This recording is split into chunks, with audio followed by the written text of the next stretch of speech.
Thank you for this day. We thank you most especially for giving us life. And we pray for our strength that you have given us.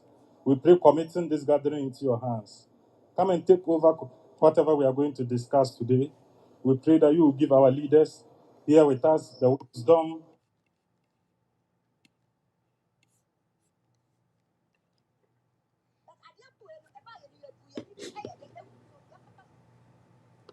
understanding to explain things to each and every one of us gathered here. We pray that at the end of the day, whatever queries and questions that we have in our minds will be made clear so that peace will prevail. This and many more we ask through Jesus Christ our Lord. Amen.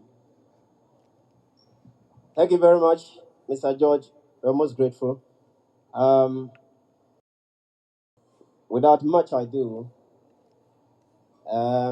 ladies and gentlemen, uh, we would like to invite the hosts or the landlord of the region so that quickly we zoom into the program itself.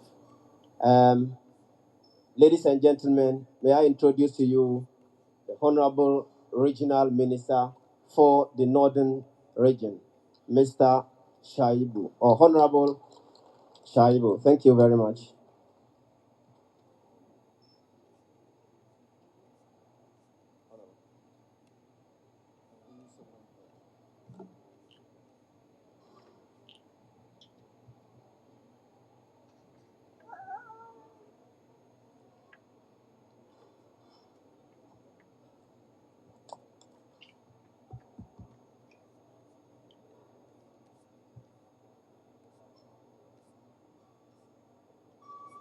Antire, Antire, the Honorable Minister for Finance, Honorable Ken Oforiata,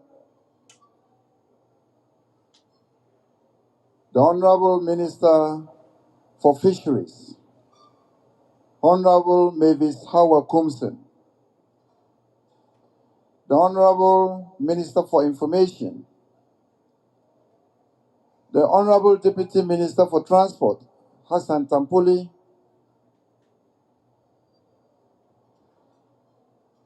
officials of the Finance Ministry, Nanema, our Honorable MMDCs, the heads of security services,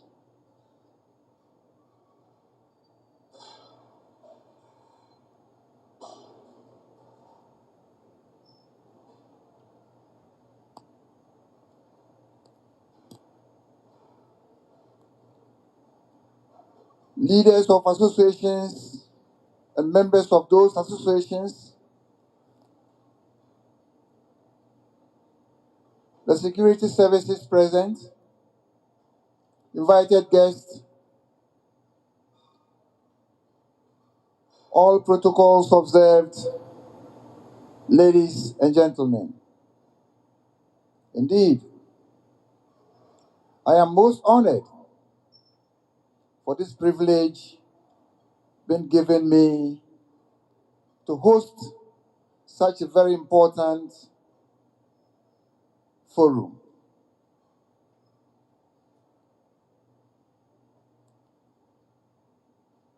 Indeed, this is the third of this kind in Ghana. And before I continue, I'd like to indicate that it is not by mistake that Tamale was chosen for the third encounter by the Minister for Finance with the general public. Results of the population census of 2021 indicates that the third most urban region in Ghana is the northern region.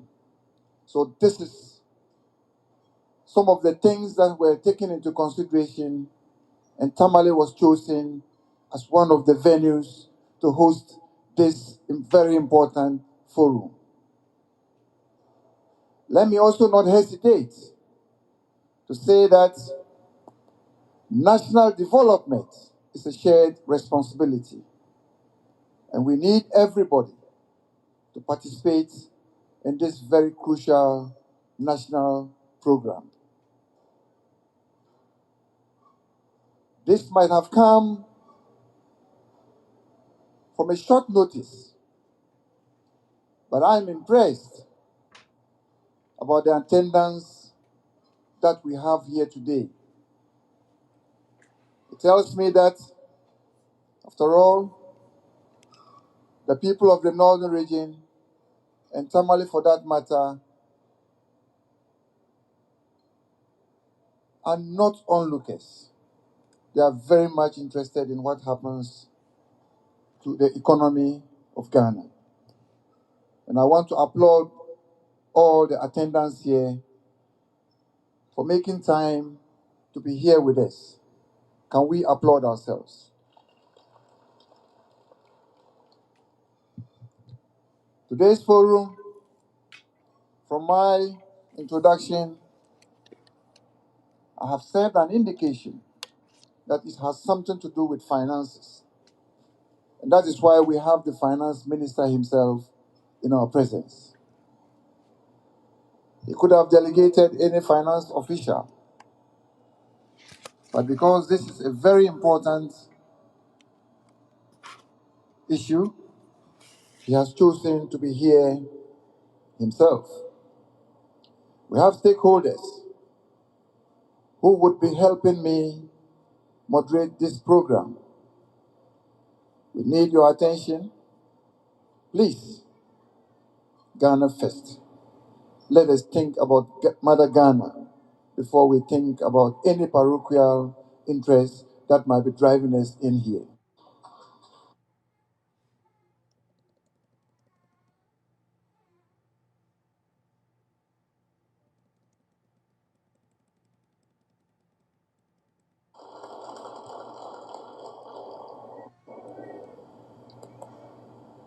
To get the sense of what the e-levy is all about.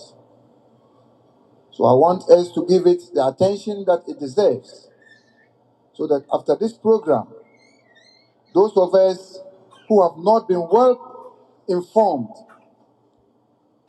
would as well be informed. We would have made our own decisions before leaving this room, whether this tax is worth doing. I know that it is worth doing. That is why I said, I premise my introduction with the word a shared responsibility. We all know that governments will always work with taxes. That is how we bring development to our people. And for this reason, we have to support government in some of these issues that would give us the necessary revenue to give us the good roads, build the schools, the hospitals, the markets, and other infrastructural deficiencies that we are experiencing in our various communities. My plea to each and every one of us here is to put Ghana first before we can look at our partisan considerations. Politics came to meet Ghana. Ghana is older than.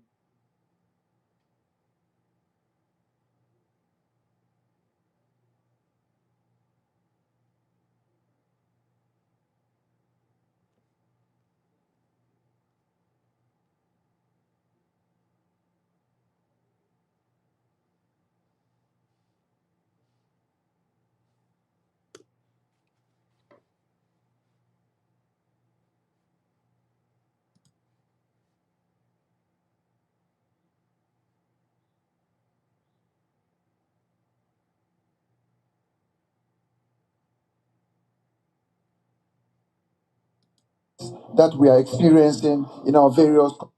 I just want to summarize for the benefit of those who couldn't get a grasp of what I said in English. Mabe ne yashama kan yan jagu biala dagbande kat za habang te zongo jima ne nyeshale billa ye tohama zang pan shaban shi tongoma zang woselo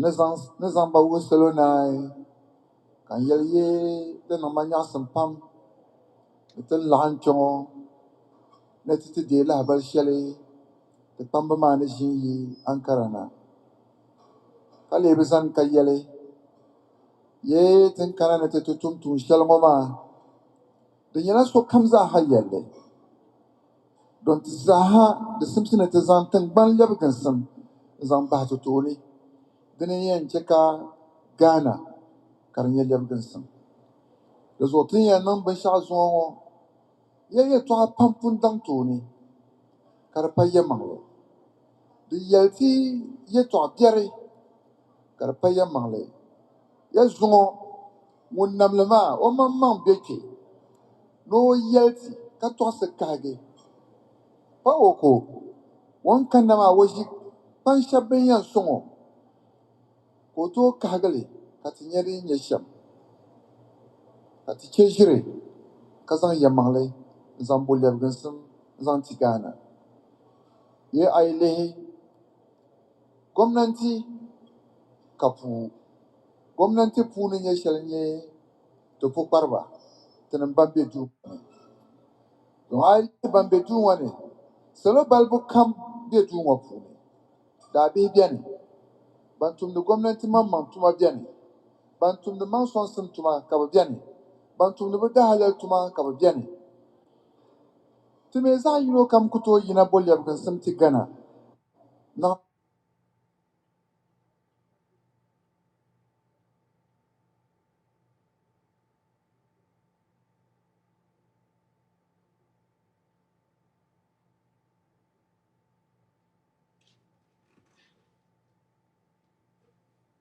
ta lam bai zan song kazan gana ba tutuni labgan sim ma ne kanan sani dan kana asane dan kano basane dan tafsu so kamza ha tum bor sham zungo kalan silongo yala levy to akatien to asi electronic levy diye to akatien to asi to shab me pun dangna to pun yal zan shi shanga zan ba tuni ye zungo za hanya sa na to wum din ye sham ti wum din ye sham tin zan magana ba to tuni kalli kaman to bor leb gansam to pala to sokoto ture to da shifta nama ni yala pam to kom sole din nim ma za yilla gwamnati pong na punna wula ka tiyan nan ka gwamnati pong ma nabe din yan ka bu to ti tele la leb gansam shaltin bor ma zungo tan wumle kan yan zanke ka pu ka pang won kam za ci utuma ka kana no to wum alzan shaltin malmo to me yu wumle tri chekar palanki ai in yalma zo ko yelo zo ko ba yelo zo kat zahaban ile fi mani nyesham da din yan bolab gun sham yab gun sam shal zantiti de pala so borno o de vasu de bala polone kat zahaya nyade yan tum tu shal zantiti zan de ke ka por ka pare mu kam zahati tuma ka kana ti de labara. Thank you very much.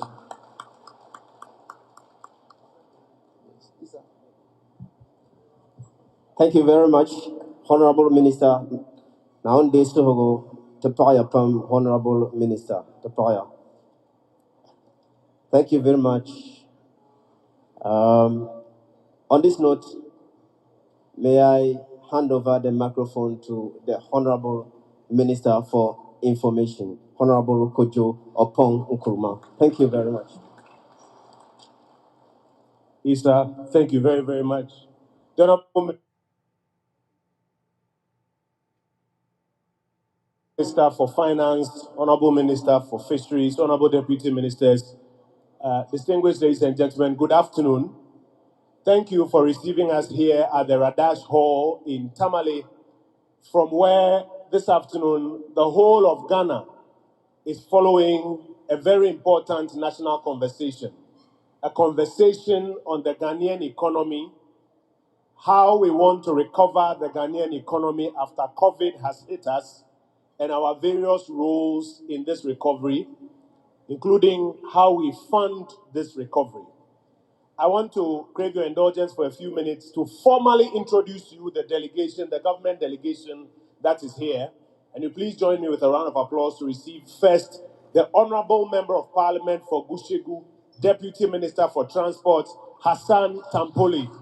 Hassan, thank you for being with us this afternoon.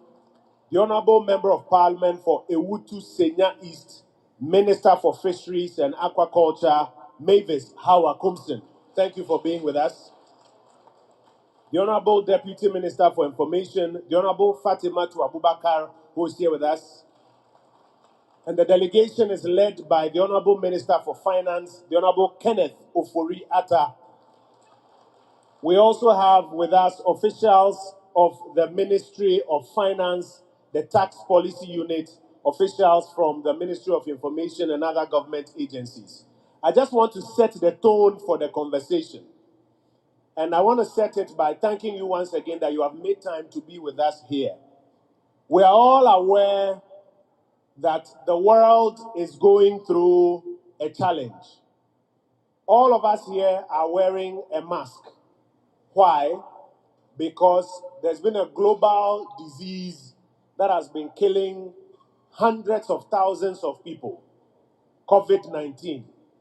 And since it started, governments have had to take various measures aimed at protecting people's lives. In the countries where they didn't take it seriously, hundreds of thousands of people died. Now, when you take measures that say that people should stay at home, what they call lockdown, it means people can't go to work, can't come back from work. The normal economic activity that we do and make a lot of money begins to suffer. It means what they call economic growth will begin to suffer. When you say there should be social distancing in the office, so you come on Monday and let me come on Tuesday, it means our company's productivity will slow down and it will affect how much money we make as a company. And sometimes it means that some of our colleagues will be laid off because the company can no longer take care of them. The result has been that since COVID-19 came, the whole world and its economy has experienced a slowdown. In the IMF reports, they say minus 3.2 in the year 2020. So the global economy actually was beginning to go back. It is coming with a lot of inequality, the gap between the rich and the poor.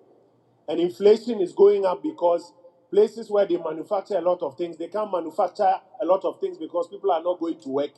And when there are few things in the market, the little money that we have begins to push the price up. That's what they call inflation. Nigeria, South Africa, Kenya, Europe, America, China, they are all experiencing some economic difficulties. It is causing unemployment and pain in many parts of the world. In Ghana, President Akufo-Addo took a lot of measures aimed at helping us to first save lives, and then we can save livelihoods. And so if you remember this famous quote, the president said that we are taking a decision to fight hard against COVID. But that hard fight will cost us a lot of money. But don't worry, we know how to bring the economy back to life. But we will not know how to bring human beings back to life if we let them die. I'm sure you remember that quotation. What it meant was that we're going to spend a lot of money. We're going to literally sacrifice the economic progress so that we can save lives, and then after that, we can bring the economy back to life. In fact, just a few days ago, a former president of the Republic, former President Mahama, issued a statement. In the statement, he acknowledges that prior to 2020, Ghana had made a lot of progress. But because of the pandemic,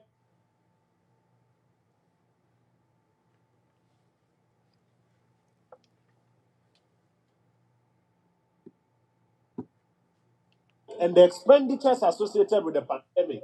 One young lady says that I'm a student. If my mother pays my school fees with Momo, I hear the school fees will be reduced because it will be taxed. I'm happy we are here today because you will find out that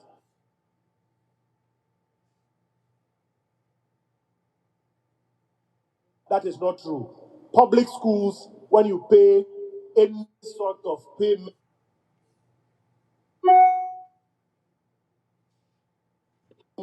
with electronic platforms, it will not be taxed. Private schools are supposed to be registered for tax purposes, and so then they can be exempted. There are a lot of stories going around. It's not fair that if you have your money on your phone, some will be removed from it. All sorts of stories. Today, the leaders are here. They will have time to explain all of it. I want to start by inviting to the podium the Honorable Member of Parliament for Gushegu and Deputy Minister for Transport to give us the first 10 minutes of his understanding of where we are and how we are recovering and our various roles in it. I didn't hear you applaud him as he came to the podium. The Honorable Hassan Tampoli.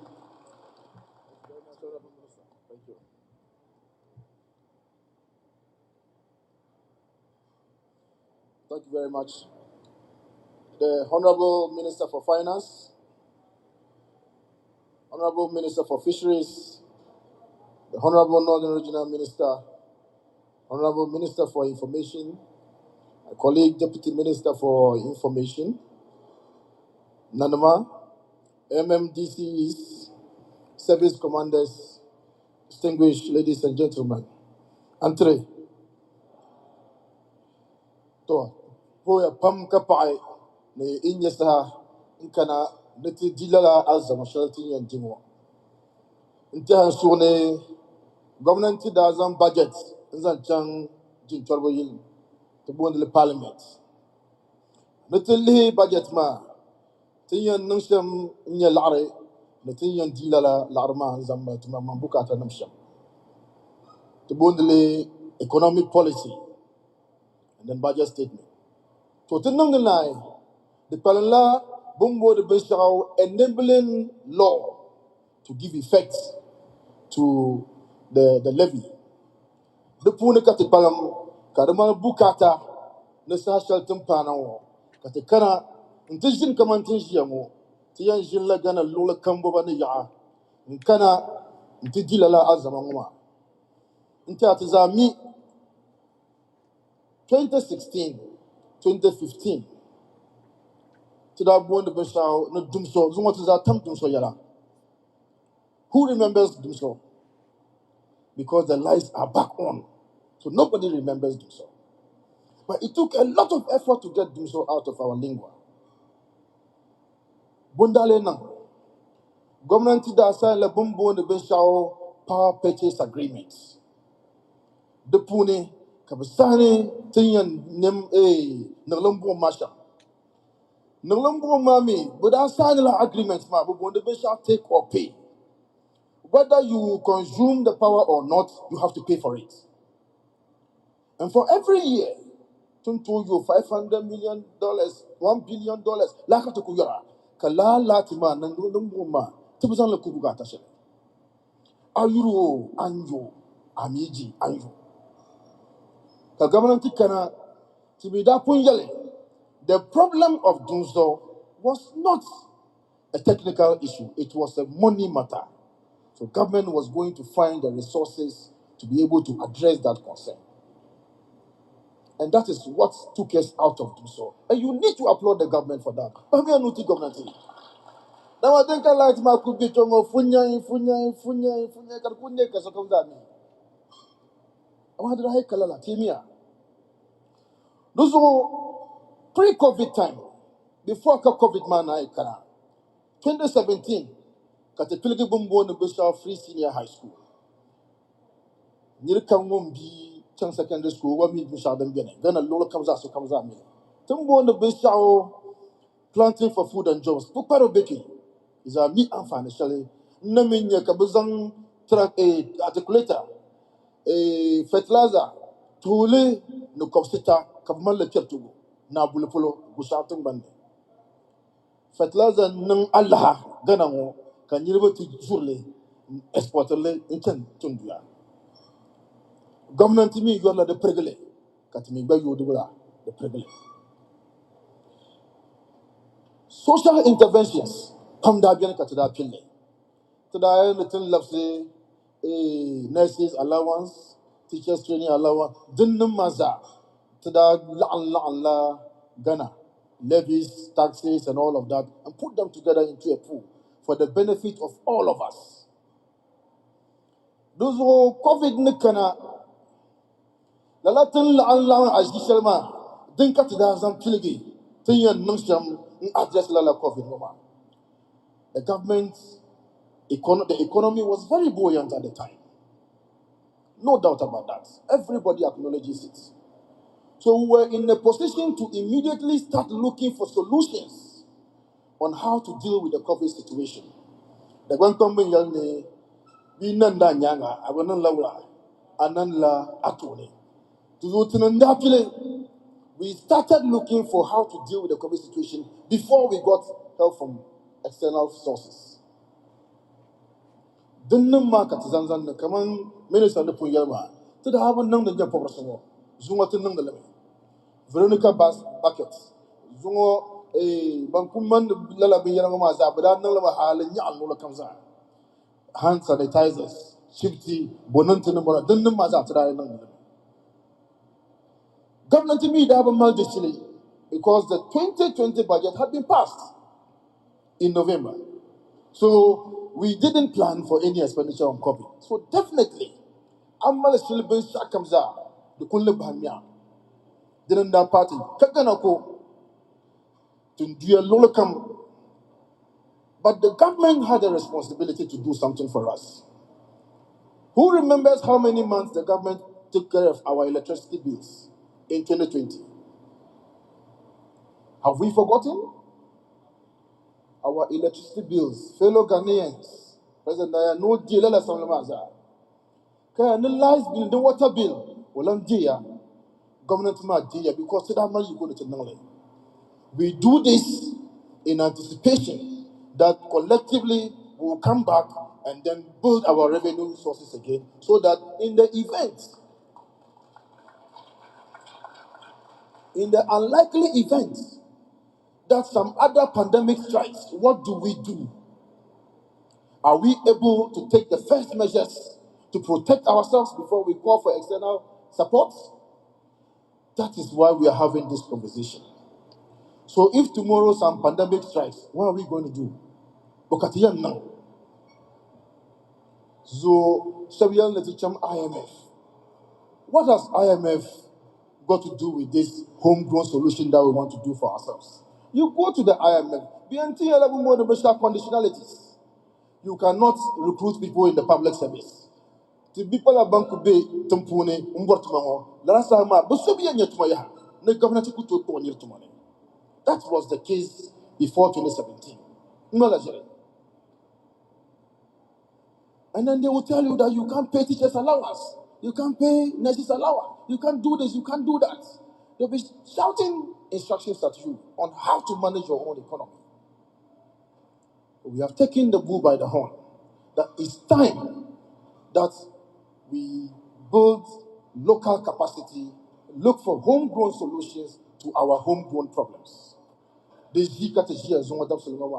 the minister, the regional minister has said that today the conversation is about e-levy. But beyond e-levy, how else can we generate revenue locally? And that is why we are having this conversation. Apart from e-levy, Bokatilayan Nangzampai, Kat Nimvu Shaban Yor Tavarfarigutum Garmapuni, Tibu Yalala, Ulakatian Nanta Sokanza Lab Yalabella, Katizama Tizabukatanama, Digi Katisiamo. So Tambo Peke, Nama Mama, Finance Minister Mamma Beki, was in the boy, Ka Tabi Lampotama, Lapsilla Wasma, Kanyatian Nosham Katapuatu Utaba, Ka Tijitongo, Kamalala understanding that the government means well. Together, we found ourselves in COVID times. Together we have to go out of COVID and build our nation without reliance on foreign support. On this note, I want to thank you all for giving me the time and to, most importantly, welcome all of you on behalf of the team from Accra for making this event very, very beautiful. Thank you very much. Now, this will go. Assalamu alaikum wa rahmatullahi ta'ala wa barakatuh. One more time, let's hear it for the Honorable Hassan Tampoli. Hassan, thank you very much for your brief remarks. Shortly, I will be inviting the Honorable Member of Parliament for Ewutu Senya East and the Minister for Fisheries and Aquaculture to join us. But though I don't understand the language you spoke, I heard IMF in it, I heard e-levy in it. So I suspect you were making the point that we have to make a choice. As everybody is coming out of COVID, we have to make a choice.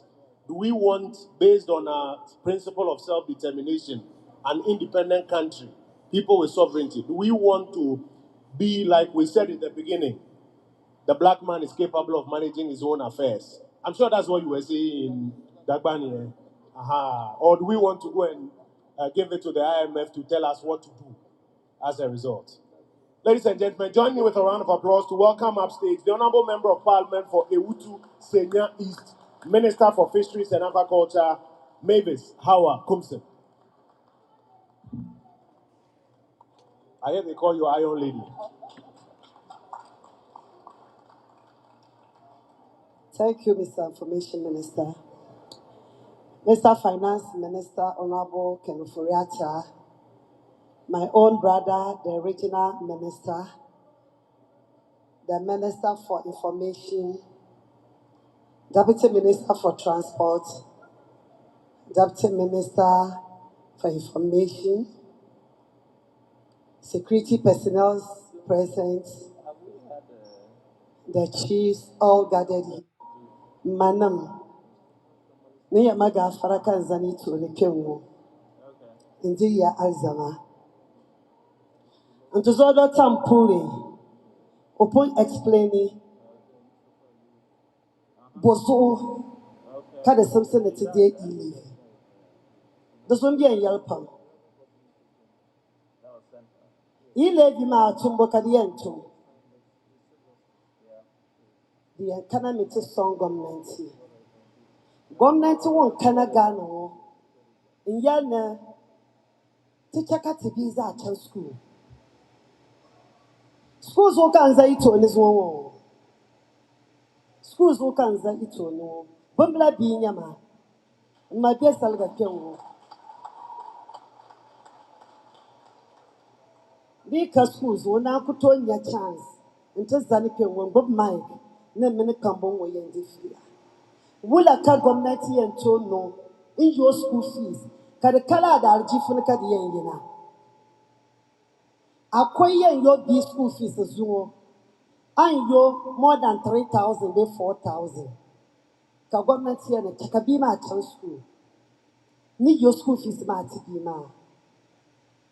Not so Bunzergo, not so what Dalia or school uniform, not than the 2 free. 10 books, 1 year subshell, no year current shell. Those who can email you the Simpson Metaza, Zantida Hankalitini. A minister in no toto, the Zorame, got a cony and no toto now. Tezabela Ghana, ka former president John Dramani Mama, Diality. No, no one will name the mark at the Palabumbo, Cobbly. None of the Mazanaya, Cobbling Color. Manama, 10,000 Cobloco Dojari. Now, I number Piedemy.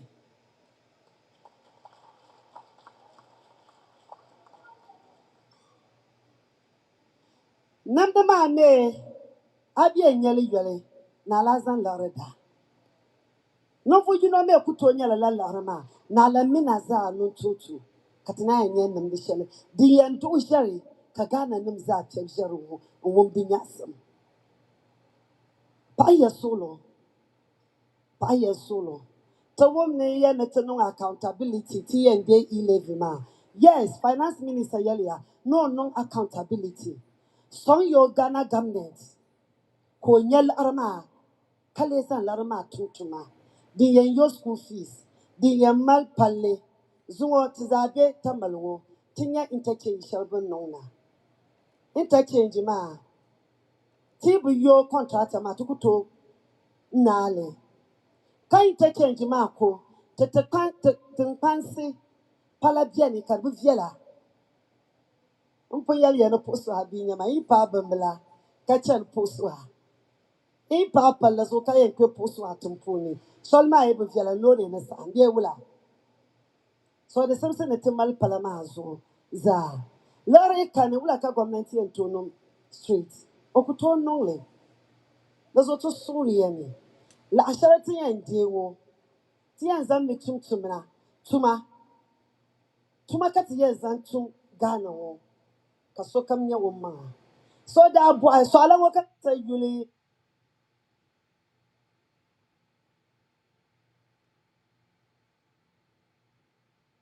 click.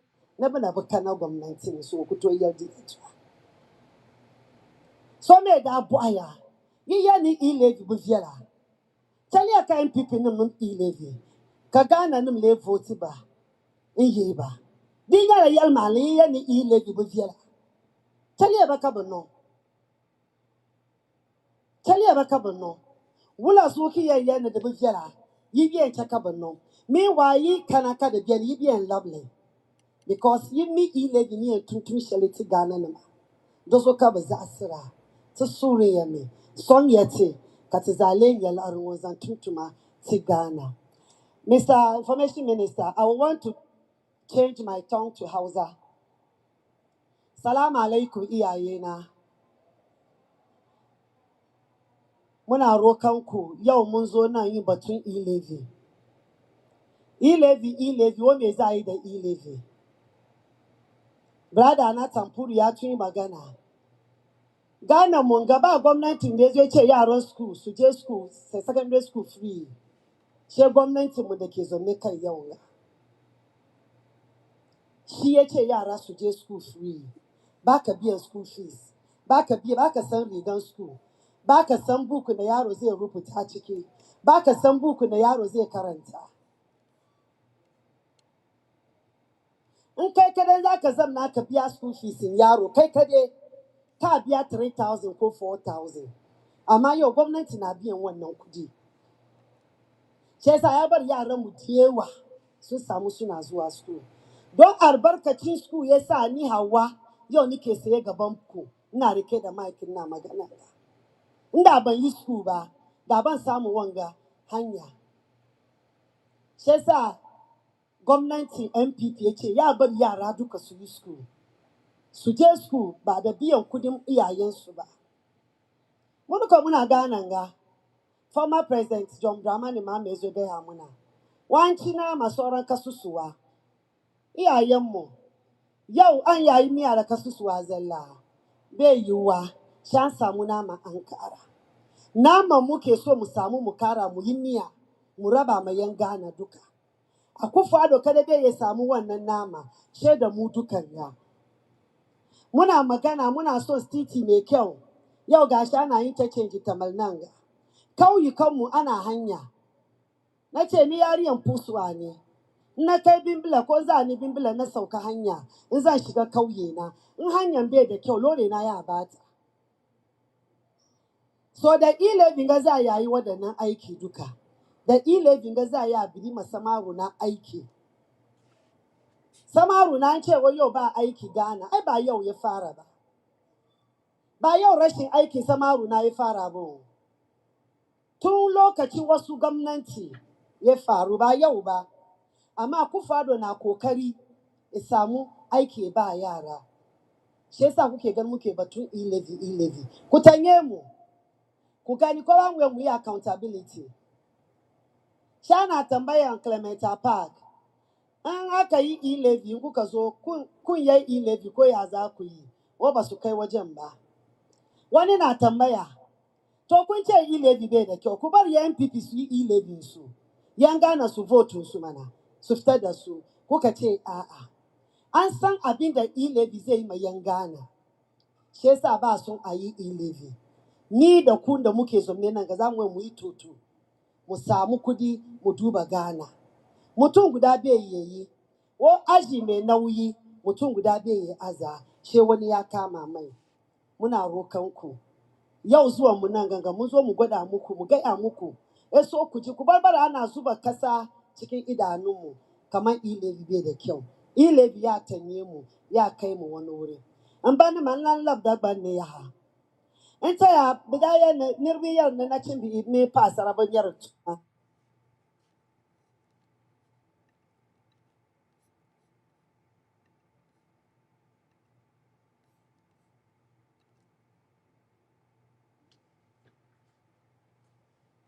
Ana wo. Bazo ka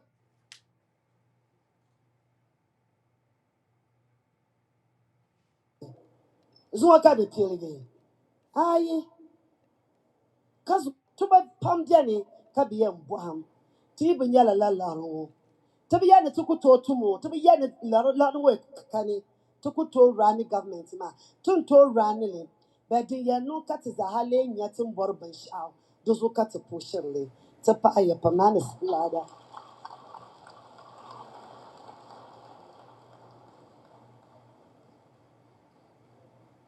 Minister Mpaya, let's give her a big round of applause, ladies and gentlemen.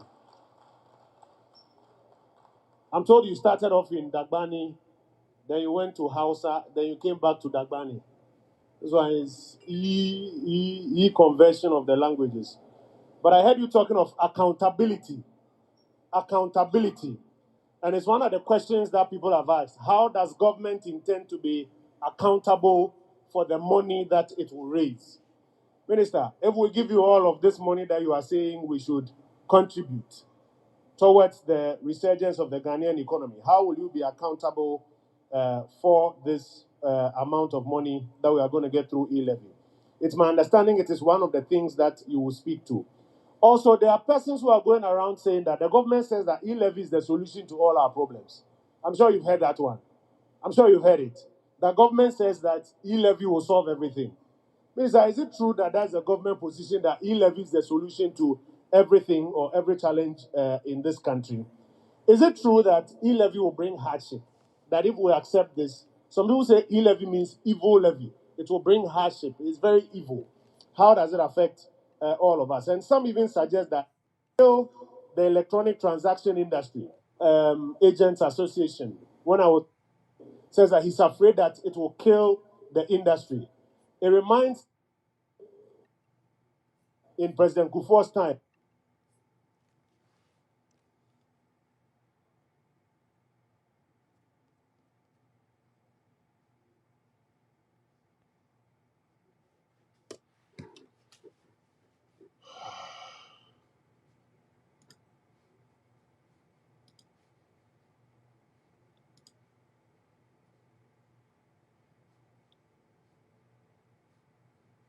Chances that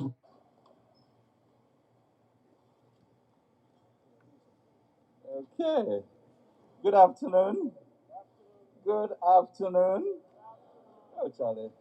This is not a tamale I knew. Good afternoon. I mean, at the northern region, we are maybe the fourth largest in population, about 7.5% of the population. So we must assert ourselves. So good afternoon. Yeah, let's get it done. So lots of questions have been asked, and it's really exciting to be here today, and to really thank my colleagues for coming here with me. Regional Minister, believe it or not, we've known each other since maybe 2006 when we were trying very hard to win the presidency. And good old Shani, I think he might have owned a bakery shop or something. And that's how far back we go. So, Shani, thank you for hosting us.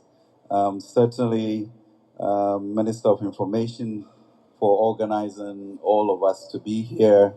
Minister of Fisheries, whose dynamism it's of the Yas and Tua legend. And thank you very much for taking time and to come. And we have our deputy ministers from transport and information, and truly all of you, statesmen, religious leaders, traditional authorities. It's good to be here. So yeah, I am Minister of Finance, and I'm supposed to answer all these technical issues. But when I sit in my office, it's really a very, very different mindset. And that's why we are doing these town halls, so that you get a sense of what is motivating the things we do and why we do them, and the deep empathy and understanding of what it is our country is made of, from the poor to the rich, and the difficulties, and really the deep urgency that the president has to make sure that there's social mobility, that everybody can achieve their God-given birthrights. That really is what drives it. And I think right from the beginning, we mentioned, let's think of Mother Ghana. Let's really think of Mother Ghana, where we are going and where we want to go. So that's what leads to some of these decisions. So, I mean, for all of us, what is the Ghana dream? You know, a country in which we are a self-confident people, be able to make sure that our children achieve the best that they can, i.e., be able to go to schools, that there is health, they have the skills for the future, and truly they are entrepreneurial. You know, at some point in your life, you want the state to be big in it, which is all we are trying to do. But your ultimate goal is to be able to go to the bank, get your loan, use your skills, and get on with your life. That's really, in the end, is what we're aspiring for. And for a government that then accounts to you, as Minister of Information enumerated, such that when we take your money, we are able to show you what we did it for. You know, but the debate about taxes, nobody likes to take taxes. Nobody likes to pay for taxes. So that's okay. You know, it's fine to articulate that. In the Bible, it says, well, but you still have to give to Caesar what is Caesar's, and to the Lord what is the Lord. So what do we have to give to Caesar to make sure that this dream of a Ghana that we all aspire to, we get it? And there's no question that we have to pay for it. So if I look at e-levy, for instance, and I say that, well, this year we intend to collect 7 billion cedis, and I look at mobile phone subscribers, and there are over 21 million of us. So assuming I divide this 7 billion by 21 million of us, that means it's about 300 cedis a year for each person. Divide by 12, what, 25 cedis? So when I see the energy, especially with which graduates that we are making, who have gone through free senior high, are against e-levy, I ask whether they are calculating what the cost is. And I ask for truthfulness, that does any graduate make what? More than 3,000 or 5,000, you know, assuming you are a graduate and you even made 100,000 cedis a year, and you transferred all of that through Momo, how much would that be? 10% of 100,000 is 10,000. So a third of that is 3,000. So 3,000 CDs for your roads, for your free education, for all of that, and you are in arms. So ask, I mean, responsibility to ask me to account for it. But we as a people, we can't pretend. What's going on?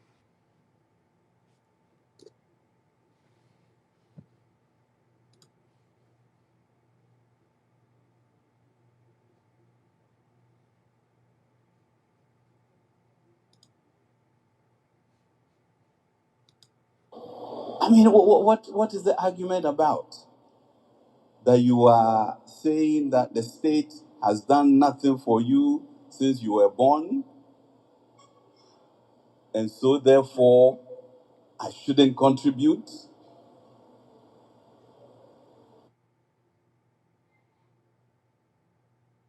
So let me look at our population. We are now some 30 million people. So let's look at the unemployment, of which literally 56% of us are below the 24 age bracket, and 58% between 15 and 60. So you assume that 58, 60% of 30, 18 million. You assume that these 18 million people are the people who work. But when we get through the statistics, it's only 2.4 million of us who are paying. We are now beginning to digitalize and have addresses. But the Momo immediately lets me get to the 21 million people. And honestly, why do you not want to participate in this? And the truth of the matter is that the world is changing. So it's becoming more of e-commerce, etc. So the old ways in which I tax you are not going to be as effective. So with e-momo, what do we achieve? We achieve all of us now paying something, not hiding and making noise and pretending. So when a politician does something, you are paying something. So you can challenge. That's what deepens our democracy. But if you are not paying, you shout here, then you dodge, you shout here and you dodge. And then you become a nation that is together looking, to fight these issues of debt, infrastructure, and unemployment. And the unemployment is not easy.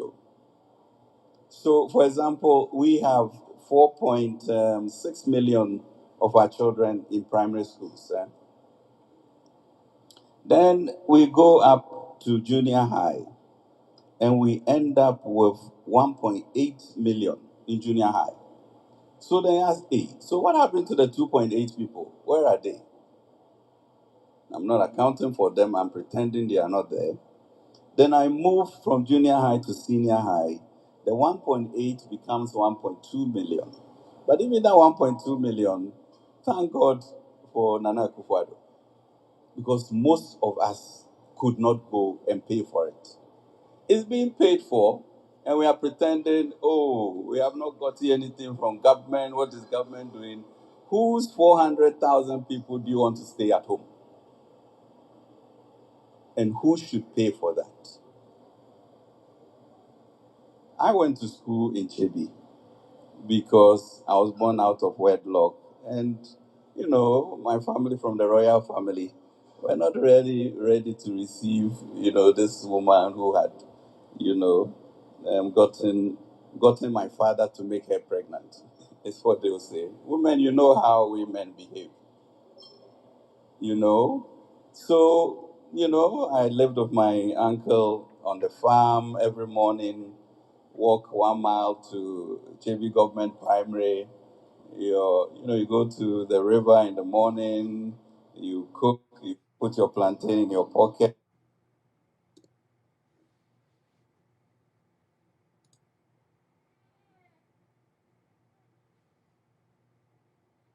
plantain in your pocket. Then So I moved from my name, Nanaya Kuntun Kunkun, and then they added Kenneth to it. I couldn't even spell the Kenneth. And they brought me to Legon Primary, where he was then a professor.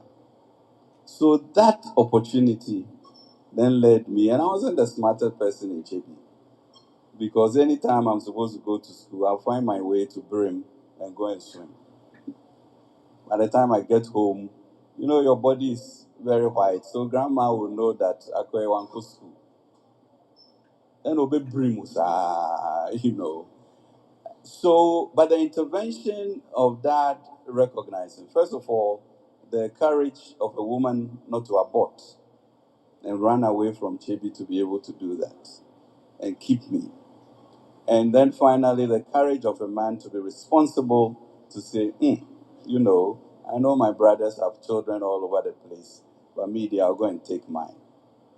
Then I came to Legon Primary to learn how to spell Kenneth and change my name and speak English. And today, God's grace, I am what I am. So for me, the issue of expenditure in education and the intervention, nobody should belittle it and say that, oh, this 5 years, nothing has happened and da da da da da. Because if I can be here, that means that all our children can do more and do better. Okay. So when we sit there, I just feel so privileged, and the responsibility of translating that experience, why God put me there, to understand what it means for opportunity to happen. And then when I came back to America, entrepreneurs will know there was no, finance or capital. So my cousin gave us a little room in Cantamanto in his construction firm. And it is there that we began to build up, finally managed to borrow some 25,000 from some bank. And then now the firm Data Bank manages X amount. So you can see that you can despise small beginnings. And the humility of acknowledging where you've come from is then when you are thinking of policy, you effect it. So we have to truly be clear about appreciating where we are coming from, what it is the Lord has done for us, and how we can burden share so that others can come up. So when people talk, I panic in my inside that, are you really acknowledging what God has done for you or for your cousin? And therefore, let's talk about efficiency. How does governance, be strengthened so that we don't waste money? But when you see a new way of making money for the state, which means that the old ones will diminish, then that is where we have to go for. So in 2016, we had 78 billion CDs of transfers on Momo.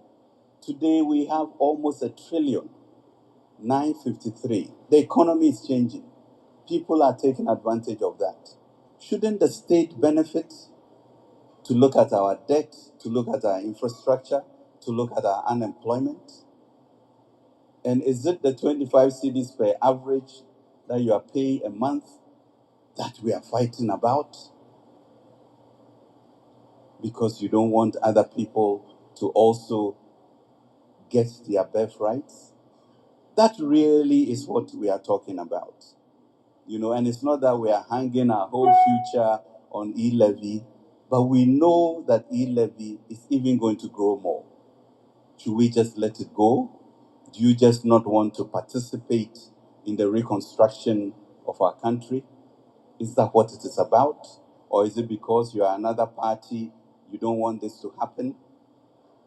I don't know the last time we won seats in Tamale. I think Mustafa Ali won it twice or something. But it does not mean that we are not going to put resources into Tamale or the northern region. That does not mean that. Yeah? So really, what is it for Ghana? And then I looked at the population statistics.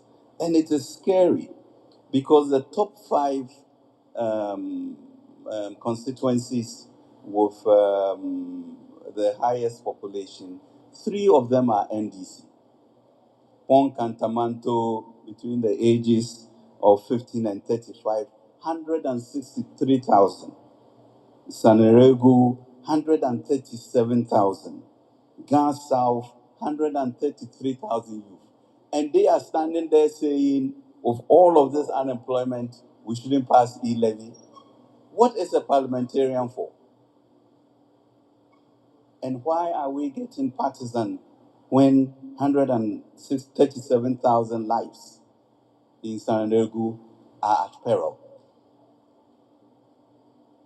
They can do all they want, but they must be interested in their citizens.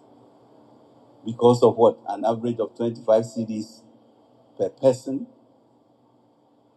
So I think for me, as I sit trying to make policy, understand where the president wants to go, I just, feel really sad because one has, by God's privilege, been able to walk the poor rural life.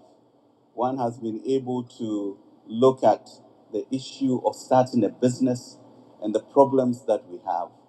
It's not, the Foriata standing here today, who's, got this nice big name from the royal family that we are talking about.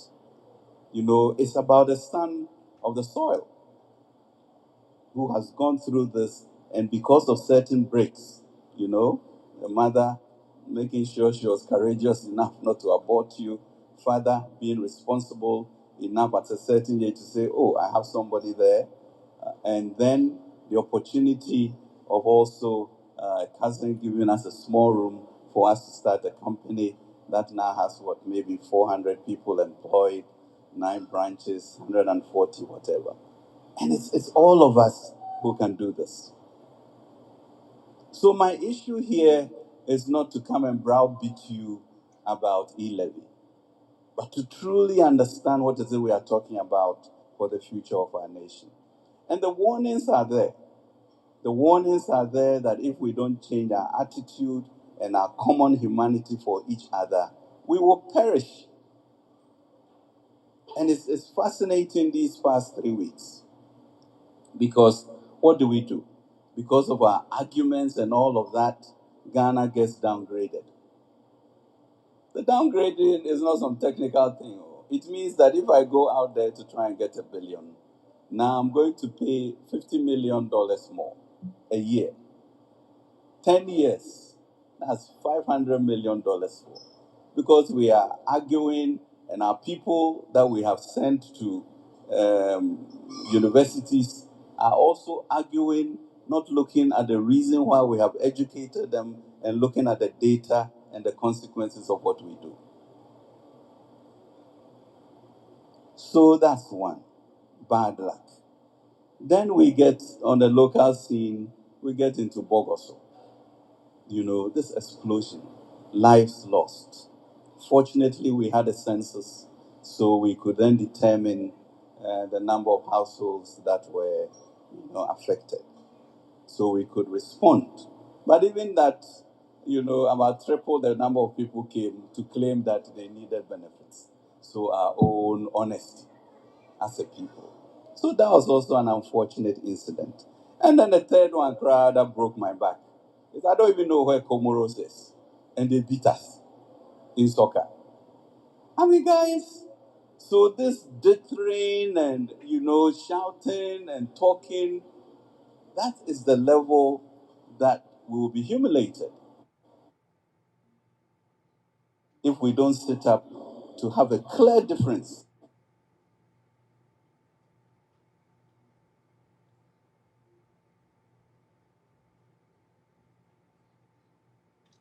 And what is just, politics, you know.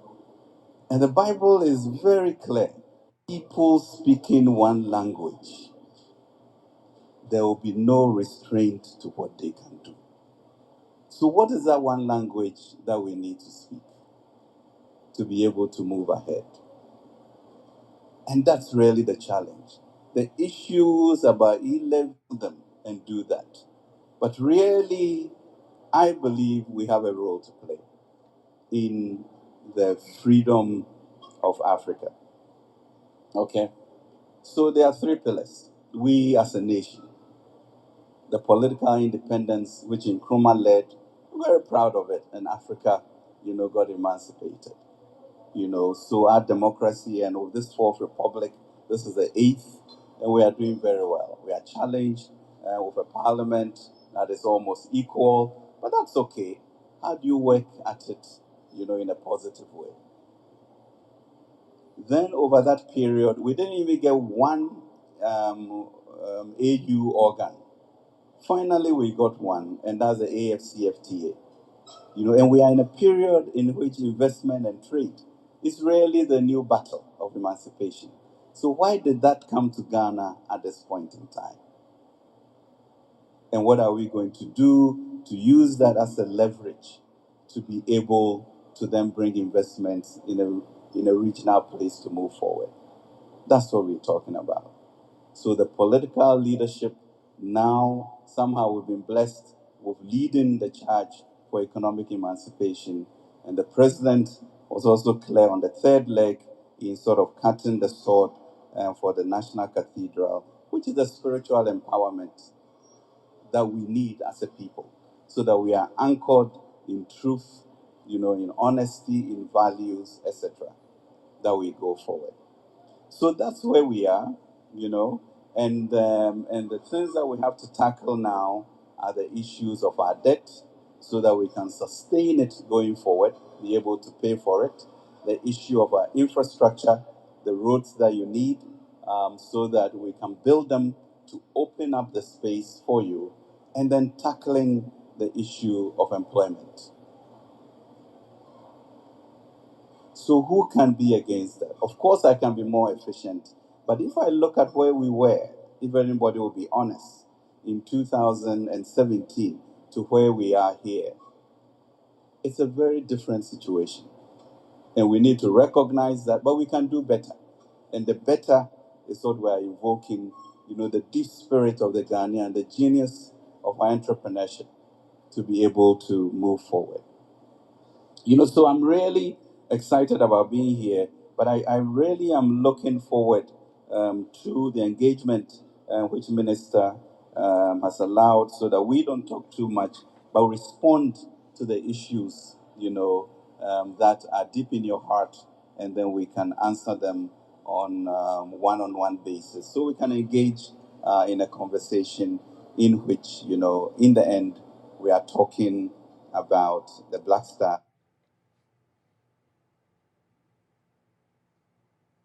that are deep in your heart, ready to share and sacrifice, so that all of us, our 30 million people, will move ahead.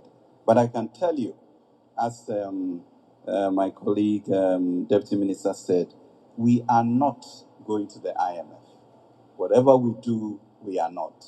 The consequences are dire. We are a proud nation. We have the resources. We have the capacity. Don't let anybody tell you. Like when Joshua, Caleb, and the 10 others went to spy on the promised land, and only two of them came to say that we can do it. And the 10 went around the community murmuring, you can't, da da da da da da da. We are not people of short sight, and we have to move on. Okay? So let's think of us as who we are, a proud, strong people, the shining star of Africa, and we have the capacity to do what we want to do. If only we can speak that one language and ensure that we burden share in the issues ahead. Thank you very much indeed. Thank you very much, Honorable Minister. I'm sure we can give you one more time for the Honorable Minister responsible for finance for that very elaborate and even personal presentation. Now, I just very quickly want to acknowledge a number of media houses that are carrying us live here in the region. We're live on Sagani TV, ZAR TV, Justice FM, Radio Savannah, and North Star. across the country. We're live on GTV, Metro TV, and a host of other television stations that I will acknowledge shortly. We're also live on the Information Ministry's Facebook page, as well as the Facebook page of the ministry responsible for finance. It's now time for us to have a conversation. Time to hear some of your questions, some of your thoughts, some of the things you have heard that you want answers to. We came with officials of the finance ministry. Can we get one chair for Noe? Noe, come and sit by me here. There are some of the questions that you will have to answer. For example, this question from the young lady about paying school fees by Momo. I found it very interesting because it's one of the things that people have been saying, manufacturing videos on to confuse people. So maybe I'll start you off with that one. So if my mother is paying my fees by Momo or something, are you going to deduct tax as well? How wicked can you be? Please take a seat. Give him a microphone. He will respond to that. But it's a good time also to take your questions.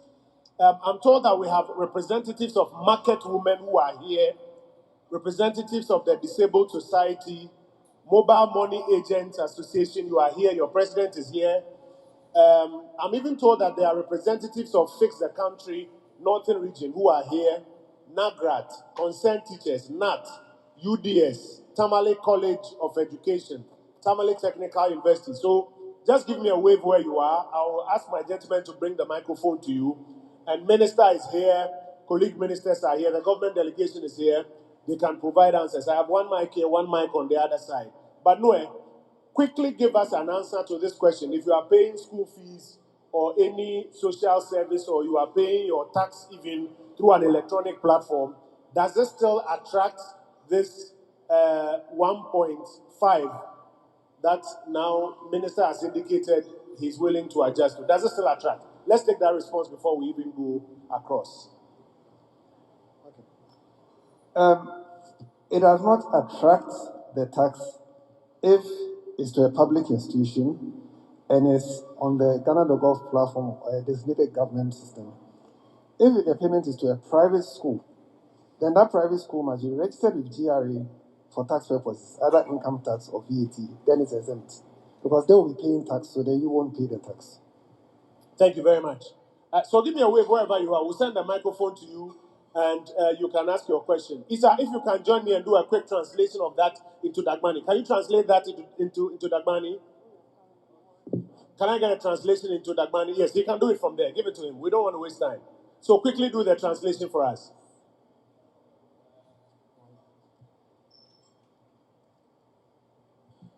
Thank you very much, Minister.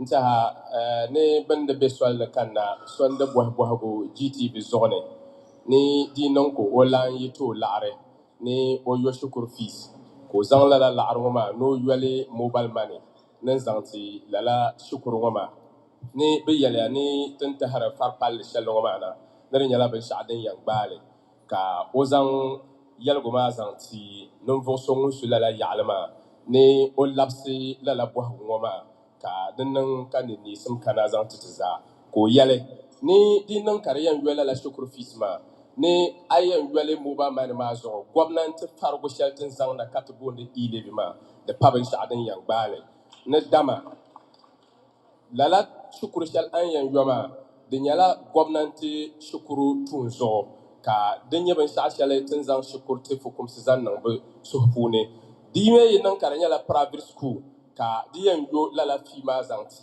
ni lala private schools maa di tu ni bi registri shɛli polo ti ni bɔli Ghana malila platform shɛli ka di nyɛla ti yɔrila farigu ti yɔrila ti binyɛhari di zuɣu lala private school maa yi zaŋ bi kpalanzuya ti gali ka zaŋ lala mobile money ŋɔ maa ti kpini nimaani ka a yɛn yɔ lala shukuru fees maa di gba bi yɛn yɔ lala farigu maa di zuɣu ni. Can you please also mention that we'll take questions in any language and we'll have translators to help us quickly? Ni bɔhisi maa zaaha balibu kam an tooi bɔhi an ni tooi n yɛli bali shɛli ka labisibu niŋ fukumsi zaŋ taa. So I see a lot of women are looking to ask questions. There's a woman here. There's another woman behind her. I saw another woman here. Yes, Madam, you. So 1, 2, 3. There's a fourth woman there, 4. So let's start with the 4 women. Let's try about one question each, the 4 women. And then after that, we will come round and take others. So let's start with the woman in yellow. Assalamu alaikum. A'udhu billahi minash shaitanir rajim. I'm Rahina Tuyaya, Central Market Chair Lady. Particular, we market women, we have a lot of challenges in the market. Our business as a woman, we have a lot to do about our market. E-level are going to be the market women, how to do to proceed our business as a market woman. And mobile money particular, some of us are finding a big challenge about mobile money, especially the charges. So how are we going to do to manage this E-level? That's my question. Thank you very much. So she's a market woman. You are the what? You are the what, madam? You are the what? You are the what? Kweku, can you please give her the mic again? You are the what? Rahina too. Yes. Yeah. You are market chairperson. You are the market chairperson. Yes, sir. And her question is that market women who use Momo as their major merchant platform for moving money, this will reduce our money. That's what you are afraid of, right? So I'll get you an answer. If I am a market woman and I'm using it as a merchant transaction platform, won't this reduce my money? Please go here, go to the woman here. She's one of the first people to raise her microphone. So go to her, give her the microphone, let me hear her. No, right behind you. Yes, that woman. That woman. Let's hear her. I'm Azan Tilo Lydia, a professional teacher. Okay. And so I want to know how this e-levy will affect wages and salaries. Wages and salaries. In the system. Okay, wages and salaries. Yes, please. Azan Tilo, where do you teach? I teach at Reed Junior High. You read junior high. Thank you very much. We'll get you a response to that one. There were two other women, one in white here. I want to come to the one in the veil, the lady in the Maya. Okay, Kweku, since you are there, stay there. The woman in the green headscarf. And madam, you are in white. I will come to you. Okay? Yes, madam. Yeah, please. I'm Honorable Alhassan Mari, an assembly woman. Okay. And I'm here representing Dam College. We are market women too. Okay. From my listening to the Honorable Finance Minister, Honorable Madam Awa, I heard a lot concern about the importance of the E-level to us as citizens of Ghana. So I wanted to know if you are not doing any electronic transactions like you mentioned, as a market woman, it's important for us to contribute to the E-level payment. So how do you implement that to us? We those buying direct with cash in and out without using the electronic. Okay, thank you very much. So if I use cash and I don't use Momo or anything of that sort, how does it affect me? That's your question, right? If I use cash and I don't use any platform. No, you are taking all of these ones. Let me hear from the lady in the white Mayafi, and then I'll take responses, and then we'll come round. Yes, all madam. Right. Thank you very much for this privilege given me. I'm Ahmed Sekina Maltma, a rep of Coalition of Concerned Teachers Ghana. Coalition of Concerned Teachers. Ghana, yes. Let's hear you. Thank you so much once again. In fact, I think this town hall meeting is no a mistake at all. It is indeed an eye-opener. The perception I initially had about the e-levy, in fact, part of it has been demystified, and I thank you so much. It's left with the other part, eh? Yes. Tell us the part that is not demystified so that we can demystify it for you. All right. Secondly, I am very honored for this opportunity.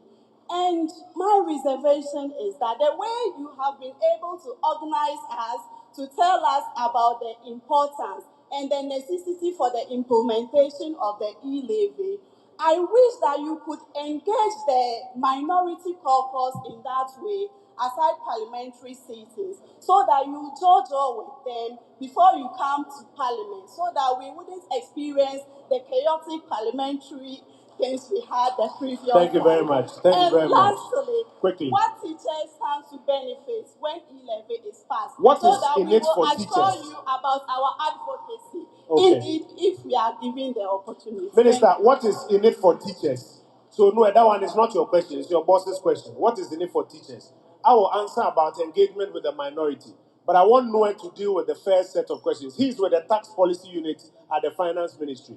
So the first market woman is asking, that is the merchant platform they use. If you charge their merchant platform 1.75, you are reducing their capital. They have heard that this is a tax on capital. She's afraid. She wants an answer. There's a question that came from a teacher who was here saying, how does this affect wages and salaries? Does it affect wages and salaries in any way? There's a third question about, am I affected if I don't do cash transactions in any way? And what is in it for teachers? So, Noah, you deal with those ones, and then Minister and I will deal with the others. You have a microphone with you? Yes, give him this microphone. Hello. Okay, thank you. Let me start from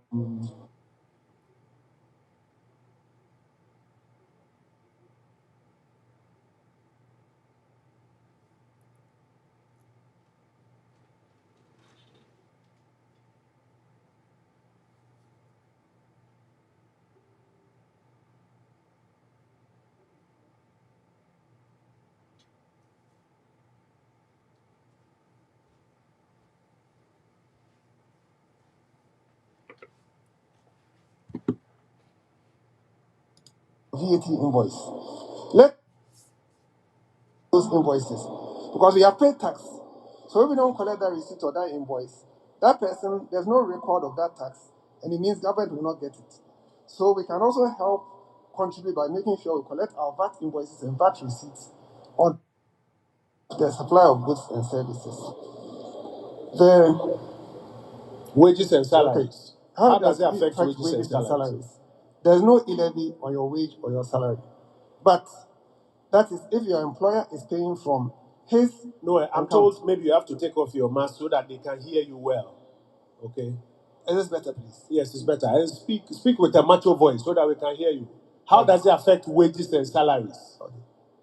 There's no e-levy on wages and salaries. Once your employer is paying from a merchant account, that account from his bank account, there's no e-levy on it. So it doesn't affect it. Merchant transactions, so the market women. Now, if you are registered with the Ghana Revenue Authority for income tax or VAT and or VAT, and someone is buying from you and uses Momo to pay for it, whether it's Momo or whatever electronic means to pay for it, there's no e-levy on it. Take it again. Take your Yes, time. if Wait. Ladies and gentlemen, especially the market women who are here, is that you will translate this for me. Please explain because it's key to the market women. Take it again. okay, so there's no e-levy on what we call specialized merchant payments. That is a payment to a person, so the market women in this instance, who are registered with GRA, not TIN, but for income tax or VAT, and are paying. Once you are doing that and you're on GRA's records as having done that, when somebody is buying from you, the person will not pay e-levy. So then you can buy your goods without the charge. It's the same with if you're also buying from some your suppliers and they are registered for income tax or VAT. I'm stressing on that one, not TIN. Once you are registered for that one, then what you are also sending to them, there's no e-levy on it. But the thing is that it must be registered with GRA and should be paying their income tax and VAT. Thank you very much. Let's get a translation quickly before we deal with the others. So, ntaha bumbuh shanga ma ka bubo labs to bazanti. Tuli, son de bohe ni di nang ka amdong the dabilum. Kai kaba zang the mobile money nang the lala dabilum ma karnya la lapsa la go kamal nang da. Ka bohe ni lala lapsa la ngoma lala ile bi ngoma dang bale bi ko ina ai. Lala ile bi ma bagbahare lapsa la go. Na ma the two men who comes out hanging the dabilum, ka Melbourne Shatten Bolle tax returns, ka Amin Giari, Ben Jahre, Fargo Moma, ka Amin ba Puhanto Yu Taba, ka Amin ba Ato Chang Tizang Agbanazan Wuba. Dintinan ka bore be a lot of Fargo Yabo, la tax returns ma don't we na yum Fargo be at the Fargo. Ka soba de lambohe ni ben shaatam bole wages and salaries ton tum de ben tum de tuma ka gol kir ka bala na mi wula ka lala ile bi ngoma ka diyan le inshihi lala tin jahar la askal gol piya ngoma na mi de male barna de zobe ko yale ni lala ile bi ngoma de bare tin jahar la askal gol piya la chicha gol piya ko de be gobnan tum tum da ner ba barle ni dama ay kpagi gobnanti ni yuare tir nirba ticha na min gobnanti tum deba ni ti yuar la ben shaatum bole pay as you go an yuar ma de ka an fani shale no gobnanti lan zang la ile bi mana inti bale ka bazandi mana ka yale ni hal ay yihir al arabin yuar la shal no banka na karanya la ay yuar ka yuama ka ay yihir lan nang da mobile money account puni ni la ile bi ngoma de biang bale da imam la ile bi ma ba bare la la shal tin jahrama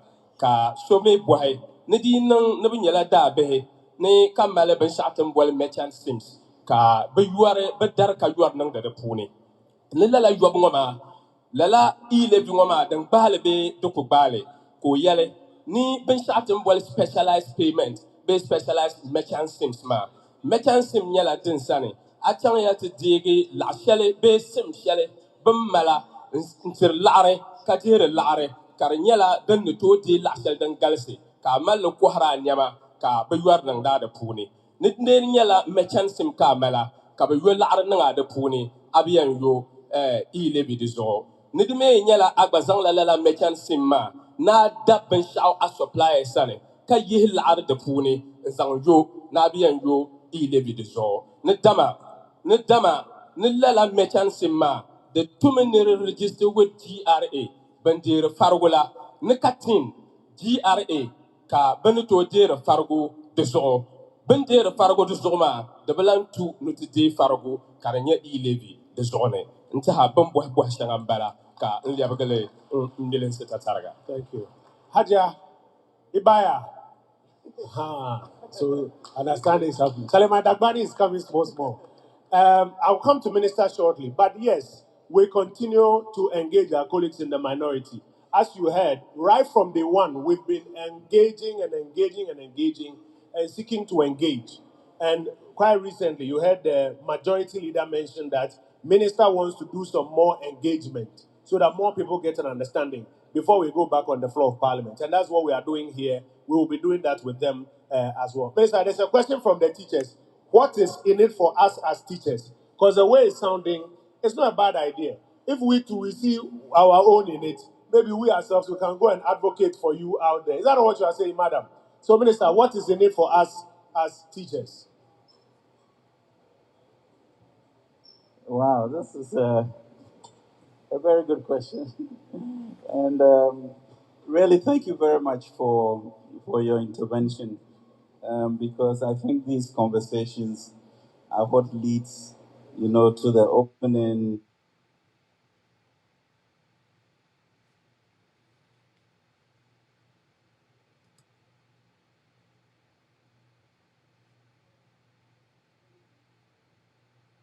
Engagement so that more people get an understanding. It's an interesting question because all of my family are teachers. My mom was primary school teacher. My father was in the university. He's a professor, and my wife also. So I've grown up with teachers surrounding me. But I've also, come to appreciate that the love of seeing their students do well, is typically one of the major rewards. And so the issue of whether we can continue to increase our school feeding program so that when the kids come in, they are let and you know that the teaching is getting somewhere, changes one's perspective of rewards. Clearly, an increment in resources affords us the capacity to make sure that allowances continue, and more importantly, that wages change. You know, we talk about wages, and wages for the 700,000 public service workers, all of you, is about 60% of the revenue we raise. So there's very little room for movement. However, I'm also the first to acknowledge that your wages are not decent. So, we are caught in this vice as to what we then do to be able to A, increase the revenues so that this ratio comes down, but at the same time find a means of increasing the take home. And if we create this entrepreneurial society so that people are then employing people, there's increase in productivity, and there's less people rushing to the public sector, clearly then we begin to lift the stream. So it has these knock-on effects that one does not realize.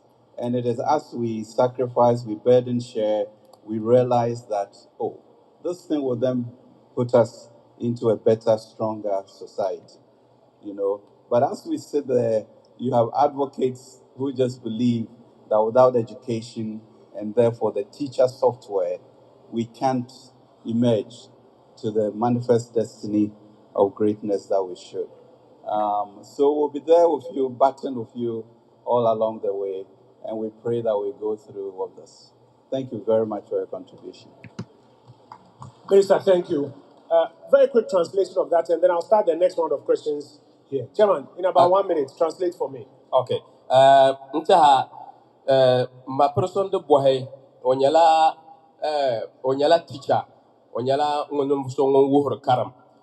Ni lala farko ngoma di nanka de tiswal na Ghana be mulkiza ha yuale ni de dan fane yen nye den zanti karam banama nan vonsha ban wuhur karam ni danka minister yisi yale ni tuli na yi kana tille ben sha'atan wal school feeding program ma na di nyala ben sha'ashal den song de pam ka behto chan shukurti ntuto dira ka palanda ka buhambo karto chan tuni den yalanka di nanka to fargo kar yalege ka la yobgo ma yo de nyala ben sha'adan de to pangse ka behto palam karam den yalanka mbuham ti chanam sane na dan paharayi ay kana tille tin zan la'ashale in yore salo tetin ban ngo puni ni de pago kobgo popu no babu bo pehyuabo kat male tin jahar fargo shanga be la shanga tin yara mal yor lala salo ngoma zasa ni do zodi nyala ti yelga lala noel ngoma de nyala ban shaftin ne to pahe nan vo shaban tum de tuma de bah bam disti chanan ba kat no to bah ba yore de zo kalan tom yale ni zan chang ban shaftin bol entrepreneurship la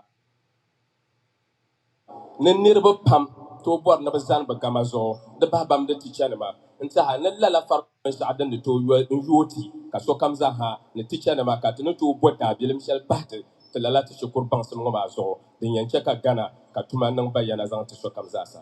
Thank you. Thank you. So there's a gentleman in the blue African print shirt here. We'll take him as one.